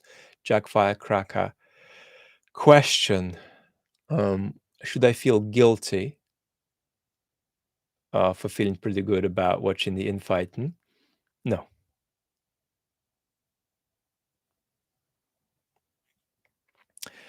No, I don't see parallels between Tony, the current situation in 1917, but I do see parallels back to maybe the 90s. So this is probably as unstable as Russia's been since the 90s. That's what I would say. So we're not looking at existential instability, but we're looking at a level of instability that's beyond what Putin has experienced.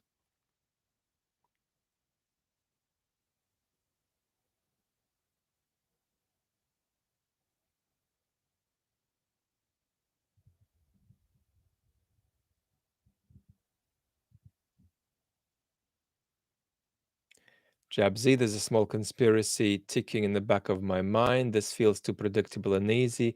Plus, he's after the king's evil advisors, not the king. This feels like a possible out for Putin. So my sense is that this is a functional activity that he was doing partly in order to service Putin's needs for half a year now. But it seems clear today that it's got under control, out of control. That's how I would put it. It looks like it's got out of control without Prigozhin then having the capacity to back it up.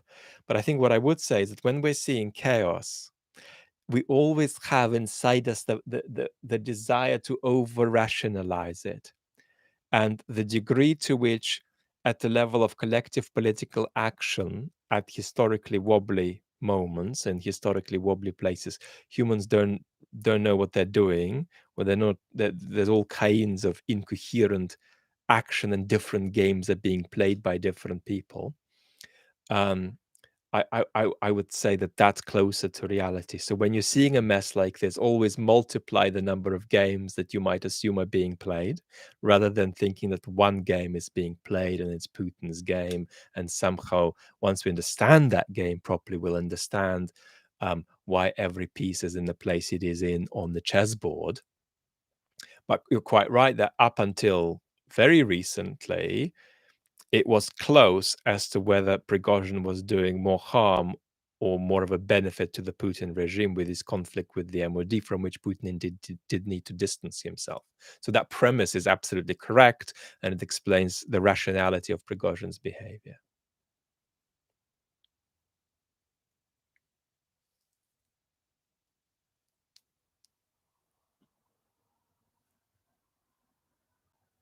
Ferrari guy, they want our resources is such a common Russian citizen answer to why the West is opposed.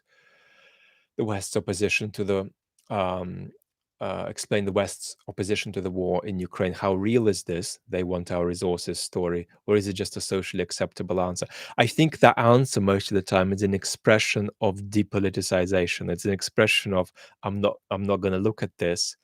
And here is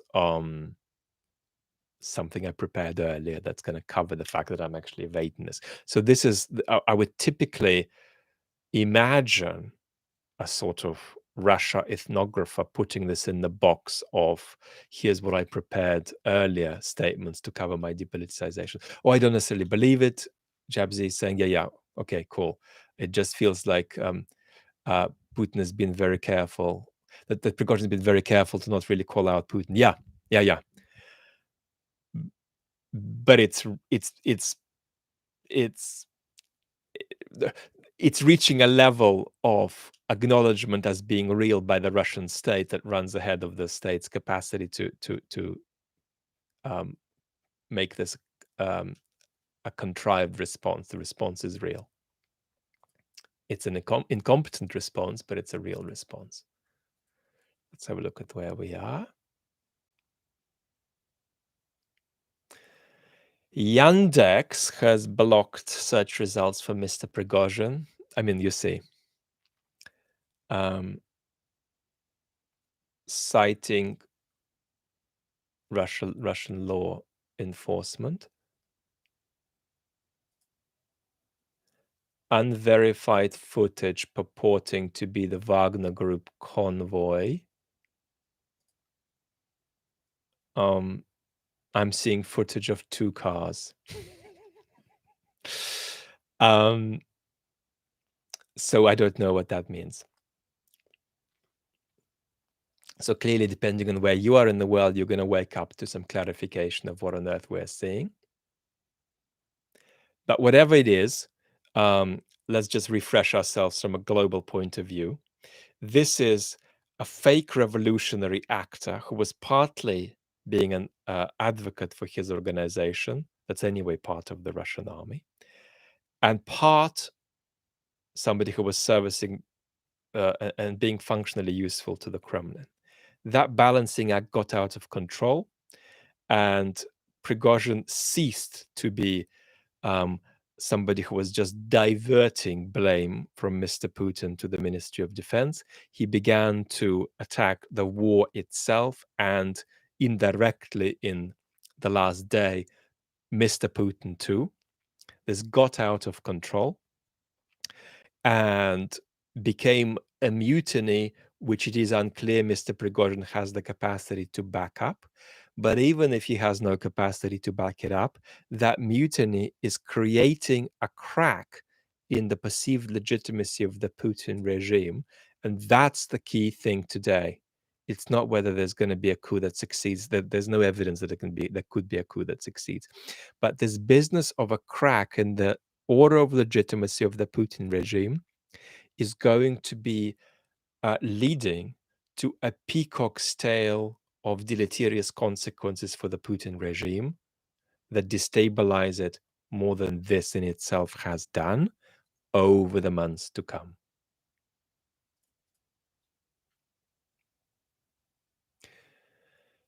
Duncan in the Netherlands, do you think this will deteriorate Russian prestige and relations with their allies?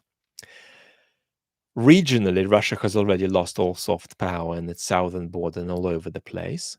Globally, this depletes Russia's soft power without doubt, but we're going to need to see what else this little crack leads to.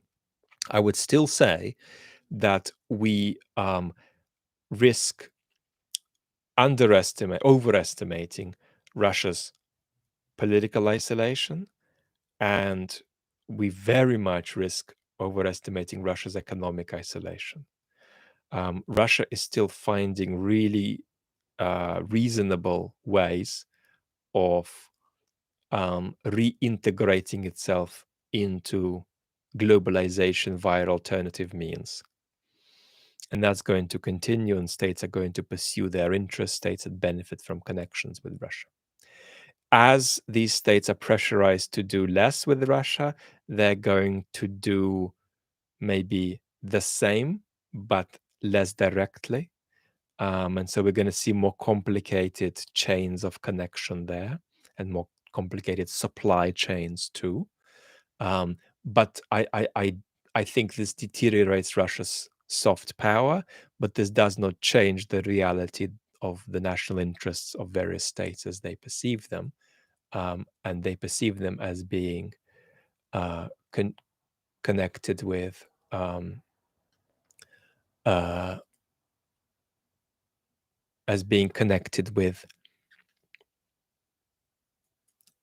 engaging with Russia economically and politically. Are we seeing anything new?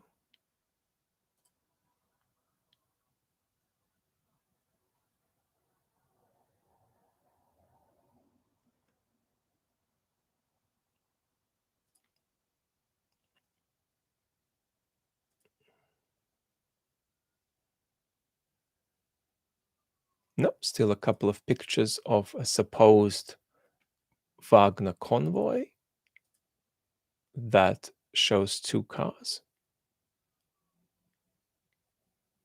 None of this is confirmed. There's no indication what these images are or what they mean.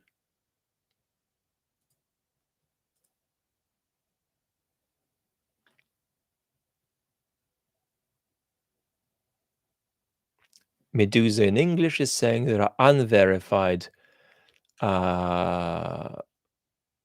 reports of fighting between Wagner forces and the Russian MOD in the Rostov region. These are doing the rounds on social media.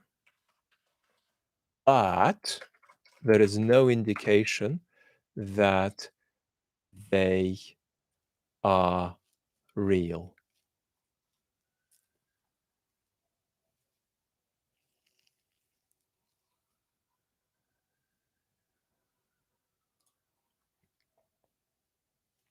Let's have a look. Neoaxt is saying parallels between this and the Kornilov affair. We're not in these waters. I mean, we're not in anything like the waters of the pre-revolutionary, post-revolutionary Russia. We're not even in the 1905 sort of waters. Sferia is saying, is Prigozhin crazy enough to start marching toward the Kremlin without having done some due diligence and acquire support for his action from political circles in Russia?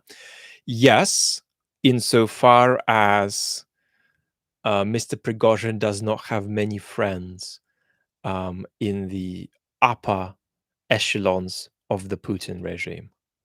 So, from that point of view, that's the reality he's facing. Where exactly he intends his column, which we don't know how far it even exists, to go, and why it's starting in Rostov, if it intends to go to Moscow, we don't know. So your question really goes to the heart of another question, which is, under what circumstances could we envisage Prigozhin seeing an opportunity for his mutiny to succeed? And I don't see any such scenario under which he could envision that. So that gives room for other forms of pure speculation, such as the idea we mentioned earlier that Mr. Prigozhin knew this couldn't go very far, but felt that this could get him into a better position than not doing this because there was something about to happen to him that we don't know about that was going to be as bad as the consequences of doing this will be for him. That's my meandering answer. Sweet Mimosa, yes, there are images of apparent fighting, but there is no indication of their veracity. Flymo Chairman, thank you. Rod Humble, my pleasure. Again, if anybody wants to drop anything more about where this story about Prigozhin supposedly being captured came from, I don't see it anywhere. Is there any chance Putin, Gilligan is asking, is there any chance Putin is attempting to preempt a coup planned by Shoigu? No, because you are more likely to plan a coup than Shoigu at the moment. Is Putin preempting a Shoigu coup by distracting the army with war and using Prigo to seize Moscow in the center of control? No, Putin anyway has control at the moment. So I would rule that one out on the basis of all the evidence we have of the Putin regime over the last days, weeks, months, years. So I'm afraid that's my deflated sort of answer to that.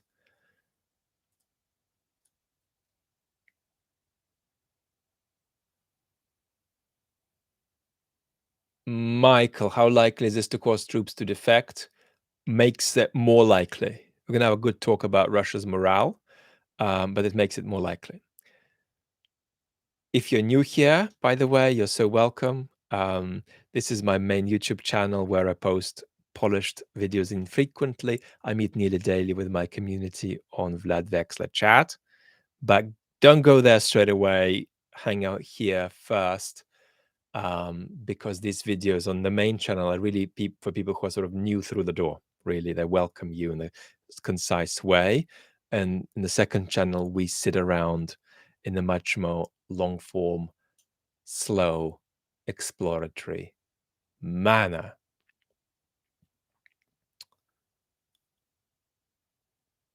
Jason, any chance Ukraine or the US arming Prigozhin?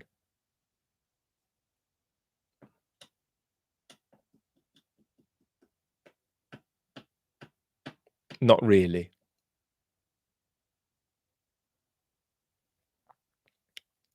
Not really.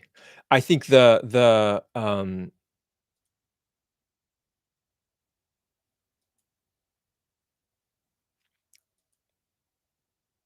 Russian core that is under the control of Ukrainian military intelligence made a statement today that um, they, in a certain sense, welcome Prigozhin. Um, but the answer is no. Although I would say that at a certain point, Prigozhin reaches a situation whereby he'd be safer in Ukraine than in Russia. Because if he got to Ukraine, I think he'd be very useful to Ukraine, indeed. So he could cut a lot of deals with them, I would imagine, mutually beneficial deals.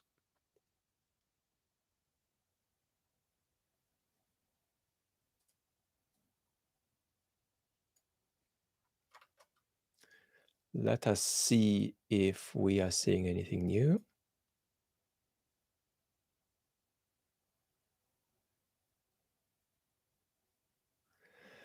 Now, the governor of Lipetsk region is asking people not to travel south toward Voronezh amid heightened security measures in place there.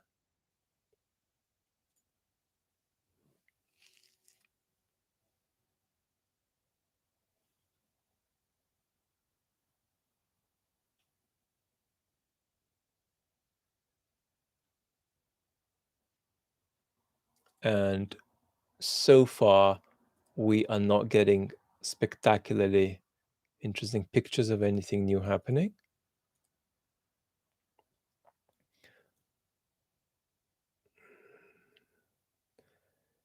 Another Wagner troop column, allegedly, in which I can see 3 vehicles, 4 vehicles.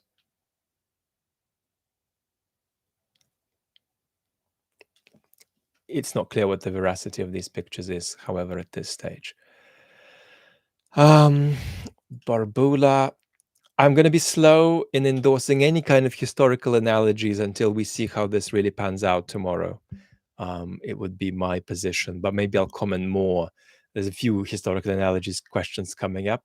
Maybe I'll comment more. The only thing I would say that's really helpful in terms of any historical analogy is we're not seeing anything like a pre-revolutionary situation in Russia. What we are seeing is an irreversibly damaging crack in the perceived legitimacy of the regime.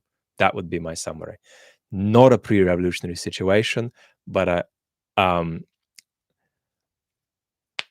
crack in the perceived legitimacy of the regime that is unfixable and will inevitably, in fact, get worse, but probably slowly. And Putin will try to slow that down further and further.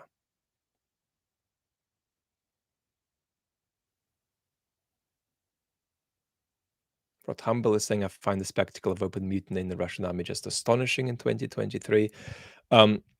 What we can say is that this is going to lead to other expressions of disunity and lack of morale in the Russian army. We can be confident about that.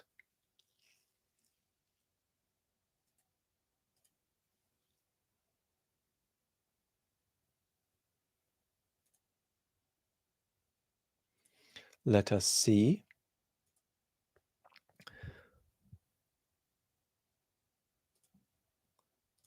What is news?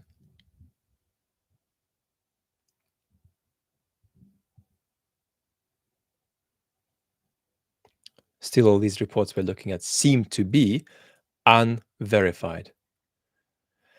Is the Wagner army actually as strong and as competent as the news makes them out to be? They are neither as independent nor as large as the news makes them out to be. Or is that amplified to weaken the impression of Russia? It could be. I think from the West's point of view, if you're in the information bubble with pro-Ukraine info warriors, and that's an admirable task if it's done properly. We don't do that here. I recommend a very strong pro-Ukrainian position on this channel, but we're not a pro-Ukrainian channel. We're an analytical channel. We're not servicing the interests of the Ukrainian state in any way. We've got a political philosopher here commentating on the world primarily by putting Western citizens' interests first. Gregory, thank you. So yes, there is a tendency in that sort of informational bubble, the more activist pro-Ukraine informational bubble, to exaggerate how rapidly Russia is descending into the abyss. Russia is descending into the abyss, but that descent is more slow, more complex, and more unpredictable than some of these stories suggest. So that would be my answer. Is this something Moscow is really scared of? Yes. Putin is terrified of protest from within. His ultimate nightmare is an end similar to the kind of end Gaddafi experienced. But he doesn't even believe there can be proper opposition to the regime. Because any serious revolutionary activity has to be a foreign conspiracy. So Putin is a guy who doesn't believe in revolutions.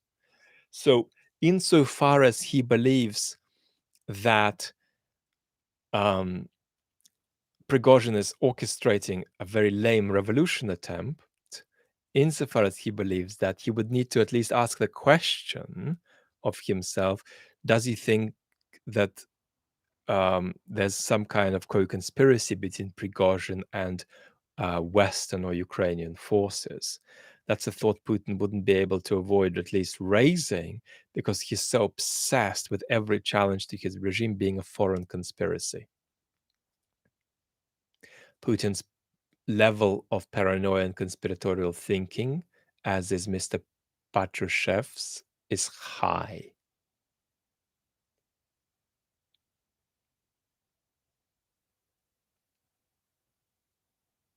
Media sector, thank you.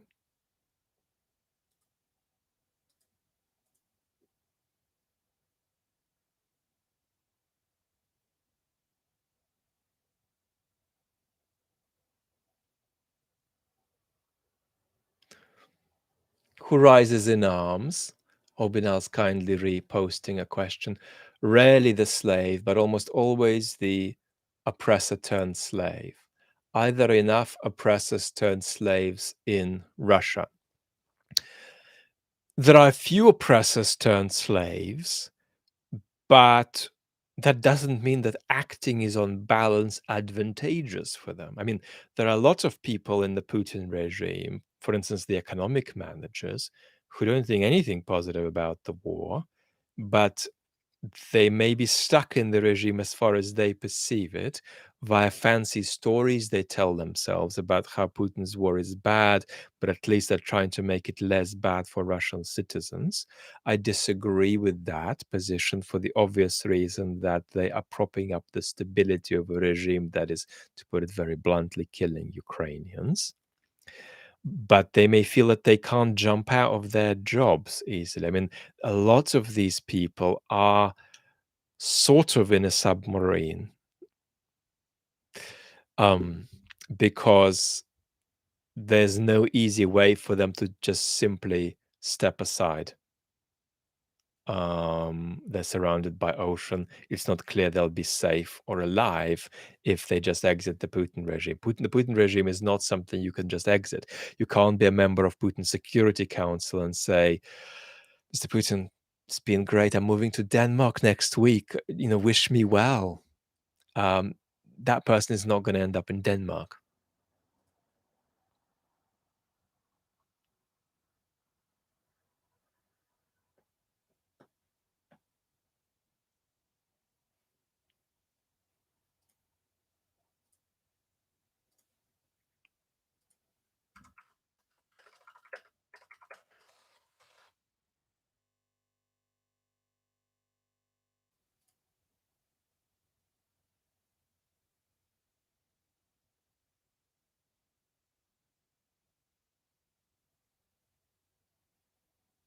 We need to be very careful in the information environment here. Everything that the Russian state says can be assumed to be false. Nothing the Ukrainian state says should be assumed to be true. They're engaged in an existential war that needs to be backed up by info war. So you've got to be skeptical about any claims we're hearing here.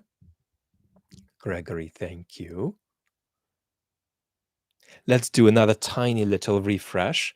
Hello, beautiful community. Those members of the community that are members of the community that are here. It's lovely to have you. Anybody else who is new, whether completely new or just new because you follow the main channel but not the chat channel where I broadcast nearly daily, you're all very, very welcome. This is an analytical live stream about what Mr. Prigozhin has attempted to do on Russian territory and an exploration of how far this destabilizes the Russian state and what the implications are for the war and for any impact that all of this has on us Western citizens. And if you're new here, the best place to start is probably with a few videos on this main channel, which are designed for newcomers. They welcome you afresh. The conversations on Vlad Vexler Chat, to which there is a link below in the description of this video. That's my second channel where we talk in a more familiar, if not familial way. So everybody, you're very, very welcome indeed. Caruccio is saying that Astra News is saying the FSB is backing up Prigozhin. I find that implausible, and I would need to see more about that to entertain its veracity seriously.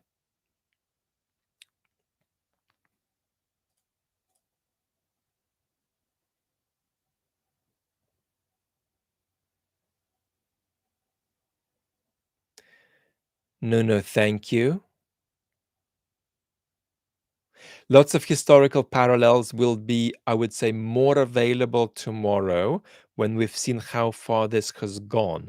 But so far, what we're saying is that this situation has irreversibly damaged the perceived legitimacy of Putin himself as an institution. But what we are not saying is that Russia is in anything like a pre-revolutionary state.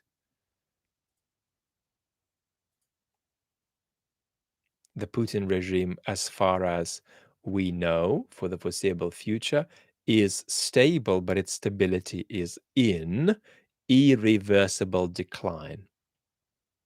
Putin believes that there is an opportunity to snap out of that decline via a kind of process of fascization.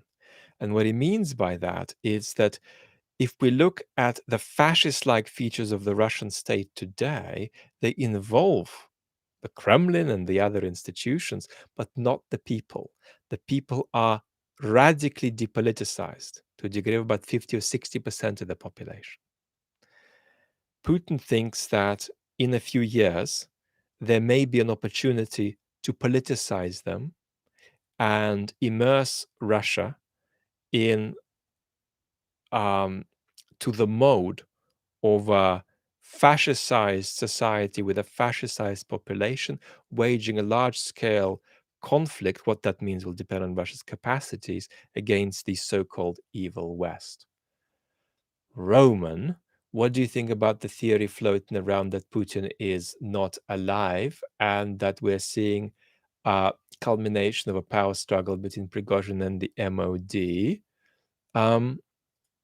There's no way to disprove that theory, but at this stage, we would say that it's spectacularly implausible. There's been no evidence to substantiate it at all. Doesn't mean it's disprovable at this stage. I mean, Putin could have dropped dead in the last 5 hours. It's possible.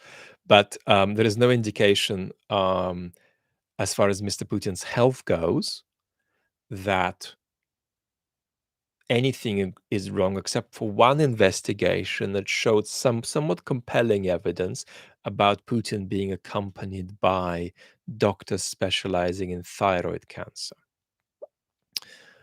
Apart from that, we don't know much about Mr. Putin's health. He's not giving any visible signs of physical weakness to us. If you're wondering whether the Ministry of Defense could have taken him out, um, there is no evidence of that, and there's no indication about how that might be plausible.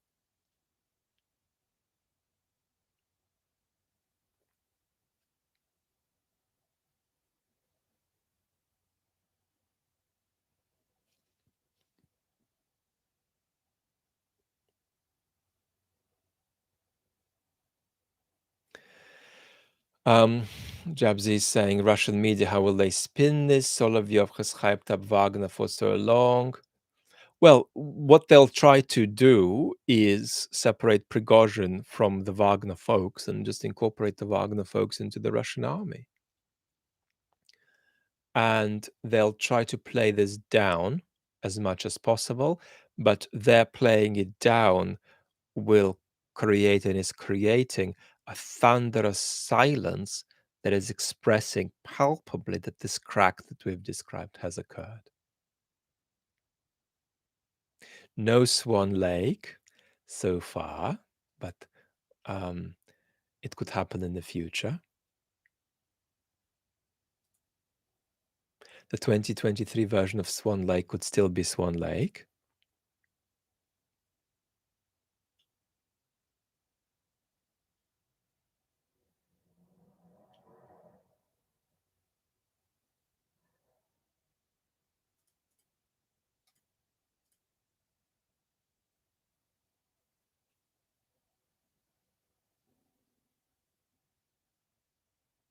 Gerald, interesting historical question.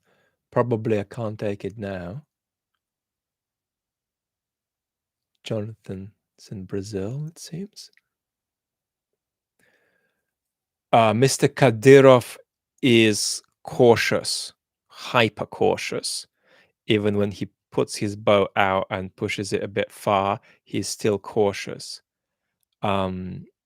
So I would be surprised to see from Mr. Kadyrov anything like this kind of action. DC, hi Vlad, can you explain the dynamics and loyalties between actors like Girkin and Prigozhin and the MOD and the FSB? Who supports who? Hope all is well. So the easiest way of criticizing the Russian state is to criticize it without criticizing Putin, right? So a lot of the criticism that's gone out and ventilated by various actors has sort of left Putin out of it. And Mr. Girkin, in their different ways, and Mr. Prigozhin have also tended up until Prigozhin today to mostly leave Putin out of it. Putin is interested in deflecting the blame for the catastrophic aspects of his war from himself onto the Ministry of Defense. That is Putin's interest. Putin also has this long historical style.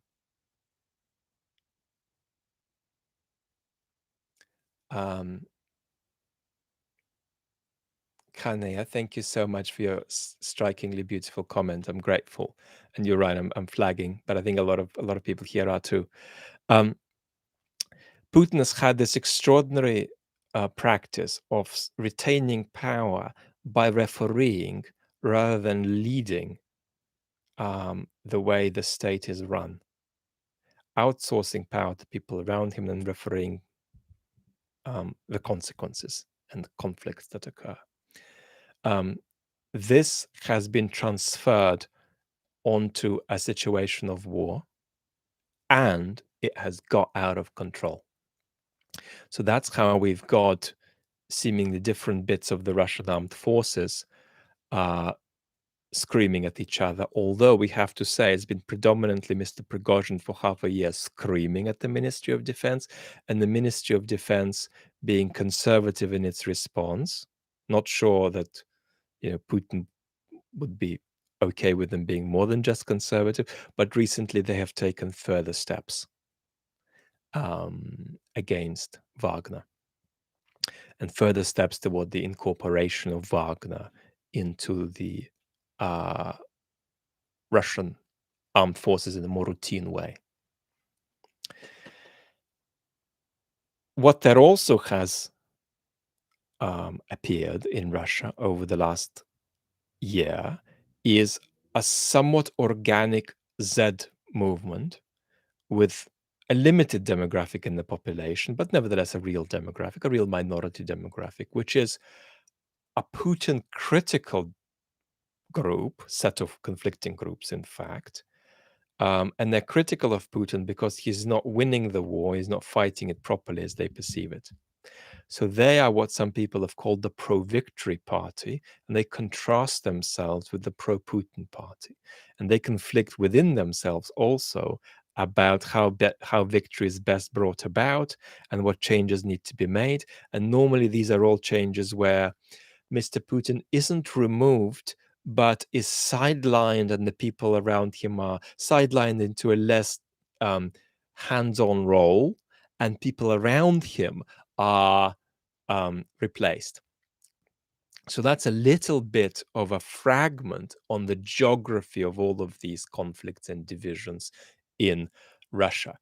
The beginning of the end for Putin, NYC BBQ is saying, insofar as you accept my thesis that this introduces a crack into Putin's aura of perceived legitimacy, you could say that it's the beginning of the end for Putin, but this is a long end. So if you really mean the beginning of the end, and that the beginning will lead to the middle of the beginning and then the end of the beginning and then the beginning of the middle of the end, if that's how we're going, then yes, we could say this is the beginning of the end for Putin. The Russian state, Rothmans, the Russian state funds Wagner. Prigozhin does not really have support in the Kremlin. Pandemonium, I accept you, Vlad. I accept myself. I feel free, which is amazing.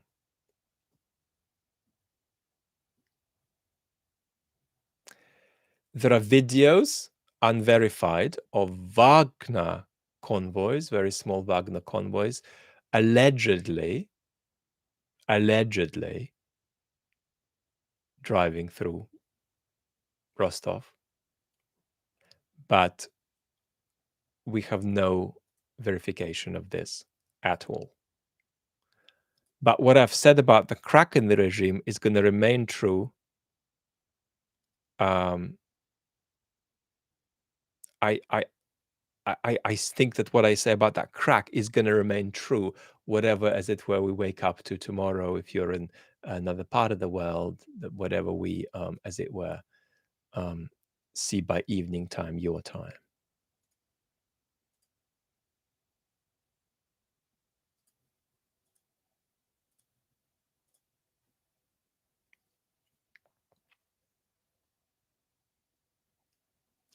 Further alleged videos.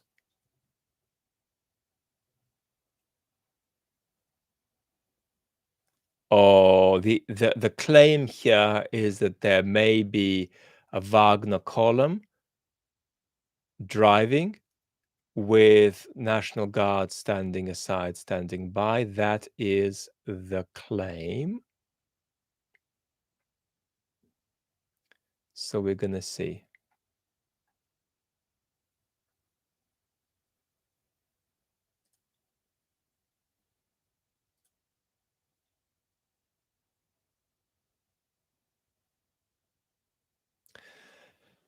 Good line here from Max Seddon for the Financial Times. For those of you who are new to this informational environment, the main source of info are an army that lies about everything, a warlord who owns an infamous troll factory and lied about it for years, and the Kremlin. And Russia destroyed the media, so there aren't any good independent sources. That is the problem with anything we're seeing at the moment.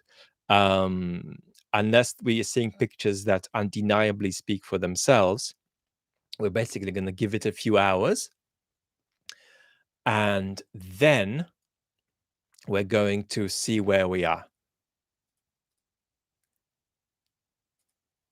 So that's it.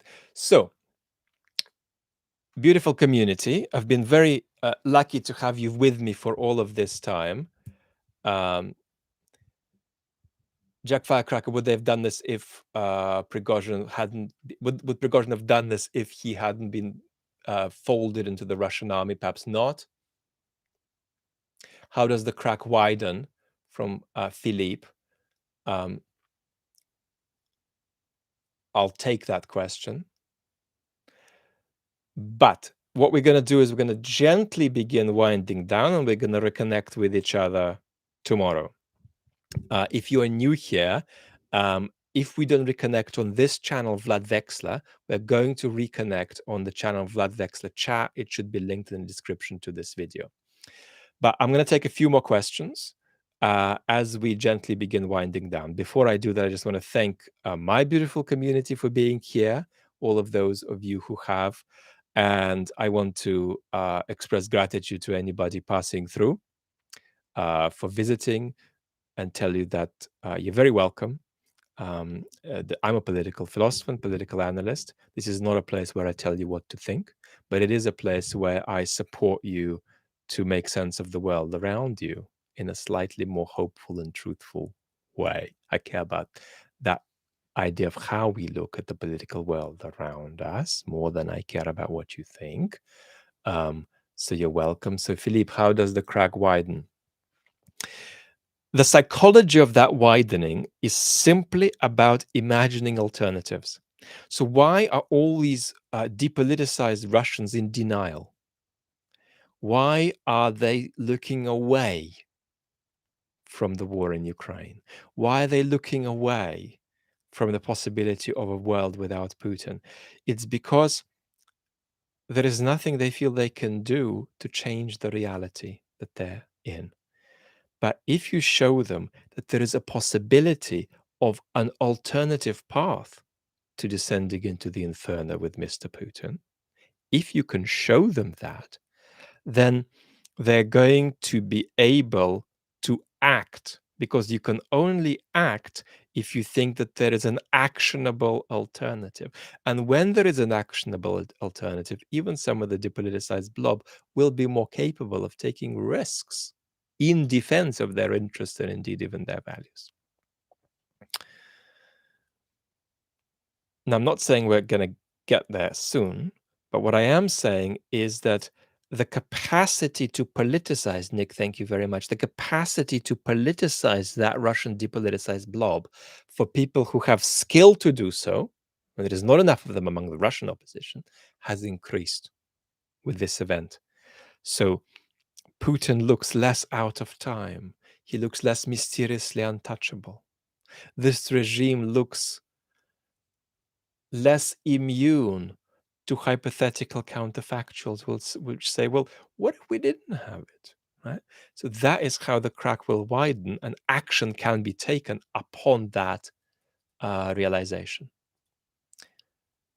So I'm quickly going to check if we're getting anything new. We're getting astrology on Russian TV. I wonder what the stars and planets say about Mr. Putin's sustenance in power.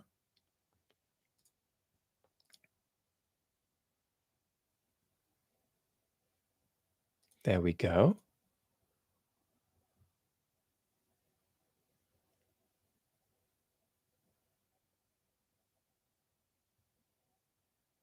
Military equipment in Rostov. But we need more information to be clear about what's going on.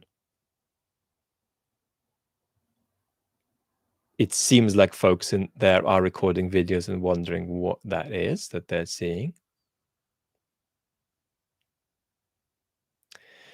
The Voronezh region has activated, according to Kevin Rothrock at Medusa, has activated Plan Fortress, putting local law enforcement and National Guardsmen on heightened alert in case of an armed attack.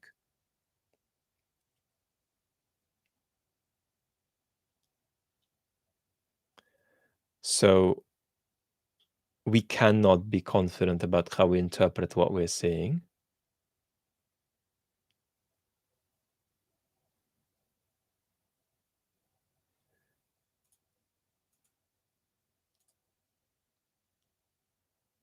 Now, I've repeated and repeated this point about the crack many times. I'm going to take a few questions before we add the 3-hour marathon mark. We only go 1.5 hours normally.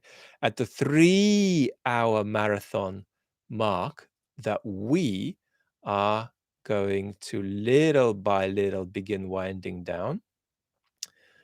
And that is going to be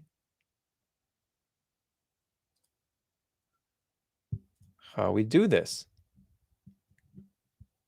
Barnabas, thank you so much. Binary Boyo, thank you so much. Linda, thank you from Cali, and sleep well. Thank you so much. Have a wonderful, well, I was going to say have a wonderful day, but you're already very, very far into your day.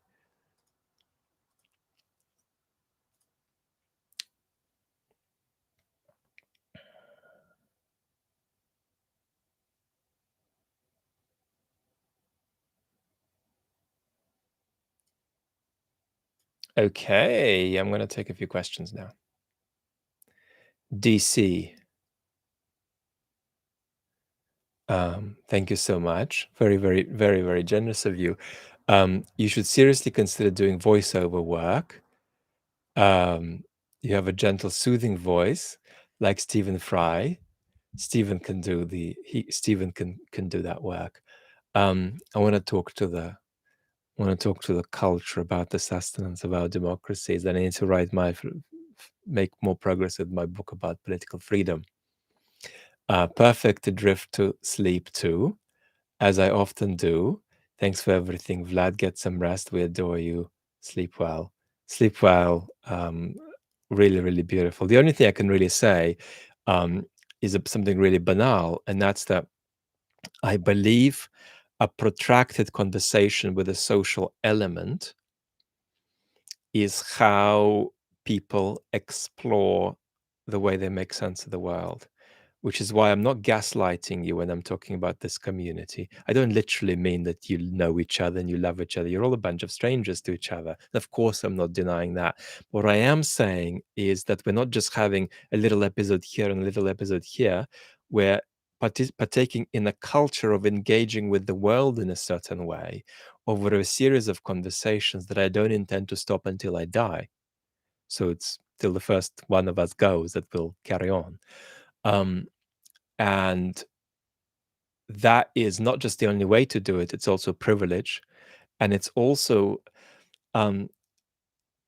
enabled me to explore a great deal about how to be and how to give as a public intellectual and what it means exactly, not just in a fluffy, vague way, to start with the audience, right? And when I say love, just like when I say community, I'm also not gaslighting you. For me, love is at the core of public intellectual conversation because it means putting where you might be at first before which ideas I think are objectively the most important and need to be ordered according to their importance. I start not with that. That would be doing intellectual work. But public intellectual work starts with, as it were, ideas that an audience needs. So if your audience is super vitamin D deficient, you want to focus on that. If your audience has an excess of something, you want to focus on that and maybe gently introduce some possibilities for redirection and so on.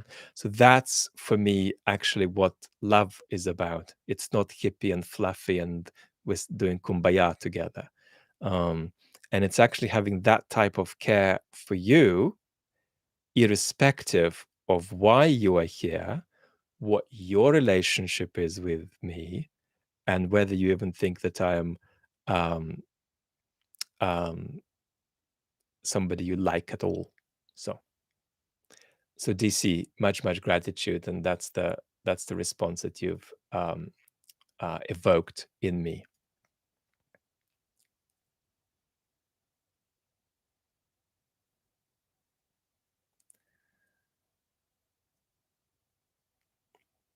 So I'm going to say a magical number. I'll do 3 more questions. And then we're going to reconnect tomorrow on this channel or on the second channel, Vlad Vexler Chat. Kathleen, thank you so much. Is that a violin? You know, we live in a world with one great violinist at the moment, Lisa Batiashvili. Because of my health, Jack Firecrack, I'm very slowly writing a book. With my illness, I work 3 hours a day. So this is my pretty much on a typical day. My full work day is this live.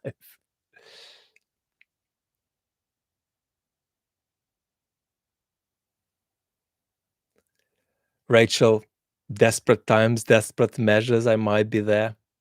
I might be there. ASMR. Hello. Today we're discussing Mr. Putin.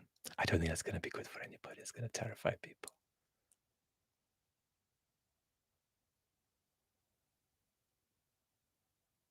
I don't know. That's a challenge. That's a challenge, Rachel.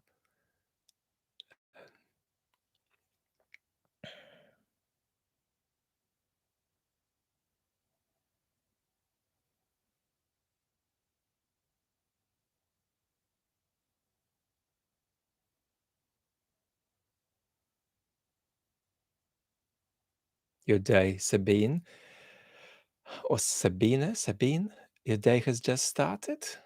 Yeah.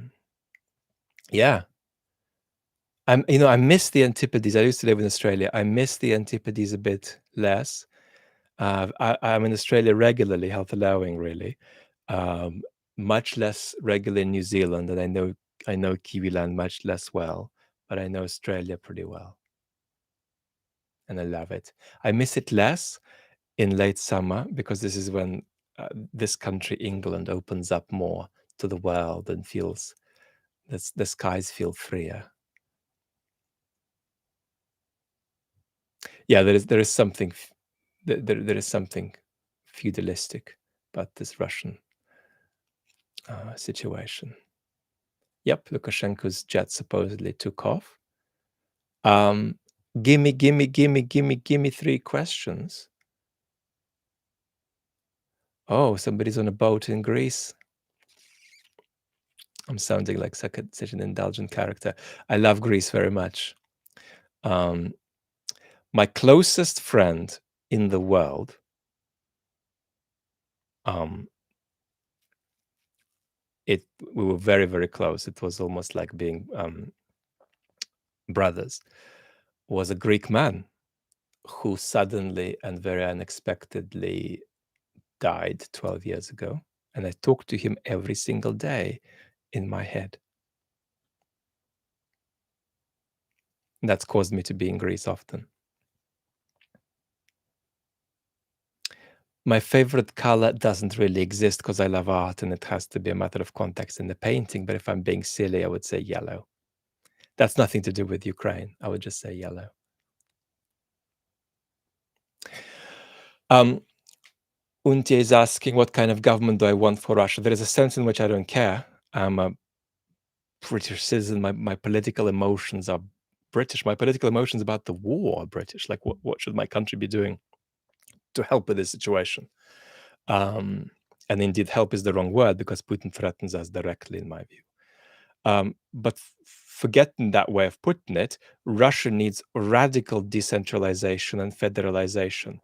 If Russia does not federalize,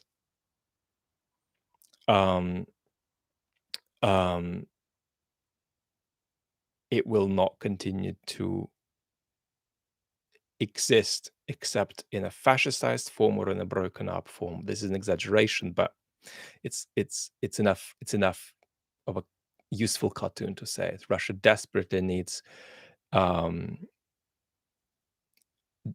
radical decentralization, without which it just cannot make any sense.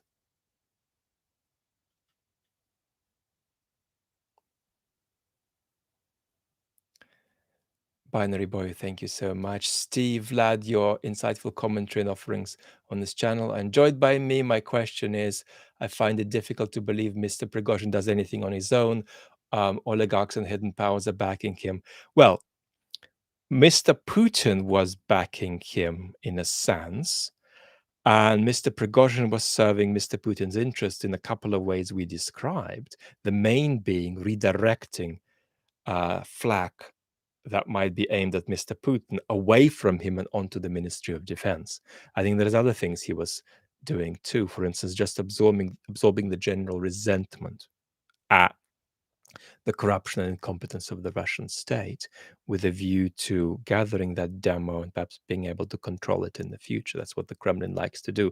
It likes to sort of gather up with some kind of a magnetic force its opponents and try to control them. And that's what it's going to try to do over the months to come with the Z radicals who are opposed to it, opposed to the Putin regime. But what happened is that possibly Prigozhin lost enough of a contact with Putin, or enough of a sense of what Putin wanted, and therefore failed to consider that wisely in how he weighed the various incompatible pools he experienced. One is protecting Putin, two is advocating for his Wagner group. And then it's possible that Prigozhin did, I'm going to be slow to go there, but that Prigozhin lost the plot a bit with the war, and he stopped thinking clearly. Although I'm skeptical about that idea, but a few people have aired it.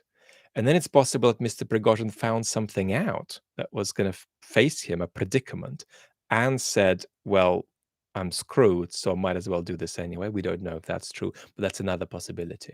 And we're going to know much more tomorrow. Sleeping Beauty, thank you so much. My self-care is just going to be to crash. Crusader, and warmest wishes to you, back at you. Crusaders asking, let me get this straight again. Crusaders saying our ancestral home should always matter. It is normal. How do you feel about your motherland? Free, actually. So up until about my late 20s, I'm in my early 40s now, I used to somewhat minimize how Russian I was. Now, I've always felt very at home in Russia culturally. And I even felt at home in the Russian language. And I feel very at home in the Russian language. Because it constrains me a lot as somebody who is psychologically basically West European, with a big emphasis on Central Europe, actually, and England a bit too, because I'm here so much. Don't forget, I wasn't even 10 when I left the Soviet Union. I have a little sister, and she was 1, and I was 9 when we left the Soviet Union. So culturally, I'm not at home there, but I wasn't free. I was sort of trying to constrain this question of how Russian I was to saying, yeah, I wasn't ever putting a percentage in it, but I was thinking it's 11% and no more, something like that. So now I am free. I don't know how Russian I am, but I know, by which I mean I freely explore how Russian I am. And I would say it's definitely an important minority bit of my psychological identity. So this is not what I identify with. This is who I am, how I think, how I live, how I react. I'm preponderantly not Russian, and Russians find me terribly alien and even scary that I speak Russian, but my psychology is clearly quite different. Um, whereas I feel completely at home in Central Europe, in Germany, for example, and fairly at home in England. So I would say that my Russian identity is a minority bit of my identity. I'm whatever it is, 90% not Russian, really. But I'm sure it colors or shades the other elements in my identity to some extent, but I'm free about all of that. And that's a delight that I don't put a sort of a border on it. It's always sort of open. I'll say more about that. I have a cliched answer to that question, which I successfully didn't give now, but it's quite explanatorily useful. I'll give it another time. Thank you for indulging me, everybody. Um, Kieran, I think you's gonna be our last question. Hey, Vlad, is this going to be the end of Prigozhin? It looks very much like it. Or is there still a way for him to be back, not if Putin is in power, which he is going to be? A way for him to back out if he's overplayed his hand. I think he had a way out a few weeks ago, perhaps, but not now. Or has he gone all in with this? I believe he has gone all in with this. And I believe that we're going to see the consequences of this soon for Mr. Prigozhin. So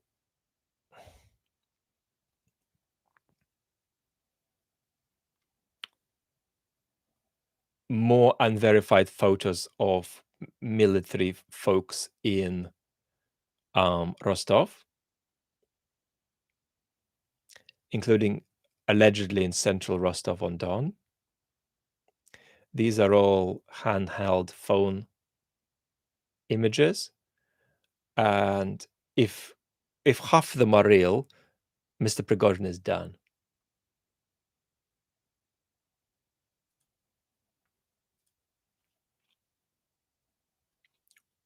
And certainly, at the level of your question, he is all in.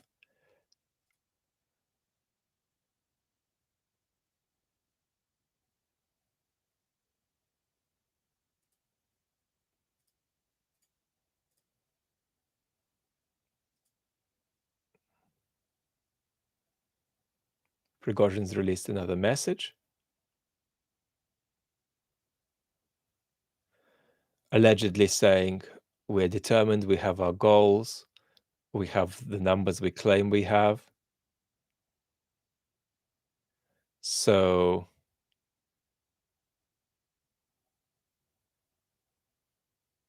we're going to be following this.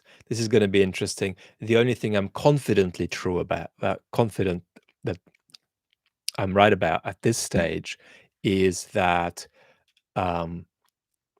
in that extremely, extremely tenuous sense that one of the commenters suggested, these were not my words, and I'm still not comfortable with these words, but the comment was, this is the beginning of the end for Putin. And I think there is a certain sense in which that is true, as long as we accept this is the beginning of the end, and we haven't even got to the middle of the beginning of the end, because this has introduced that crack that we have talked about into the only existing political institution which talks and walks, Mr. Putin, in Russia, that has political legitimacy. That crack ain't going to go away, no matter how easily whatever efforts Mr. Prigozhin comes up with, no matter how easily they get rebuffed. But one final sort of lesson and takeaway: you do not do what Mr. Putin does, invade a neighbor in the brutal way in which he has, backed up by genocidal rhetoric, as a way of stabilizing his state and challenging the West to make existential concessions. Right? You don't confiscate Ukrainian territory and declare it to be Russian, even when you don't possess that territory properly. You don't put yourself into a corner whereby you desperately need to fascistize society, but dependent on them not being fascistized, so that they stay depoliticized and keep outsourcing their power to you. You don't have all of that kind of stuff go on without expecting things to start cracking and falling apart. So there is an inevitability to what we're seeing. And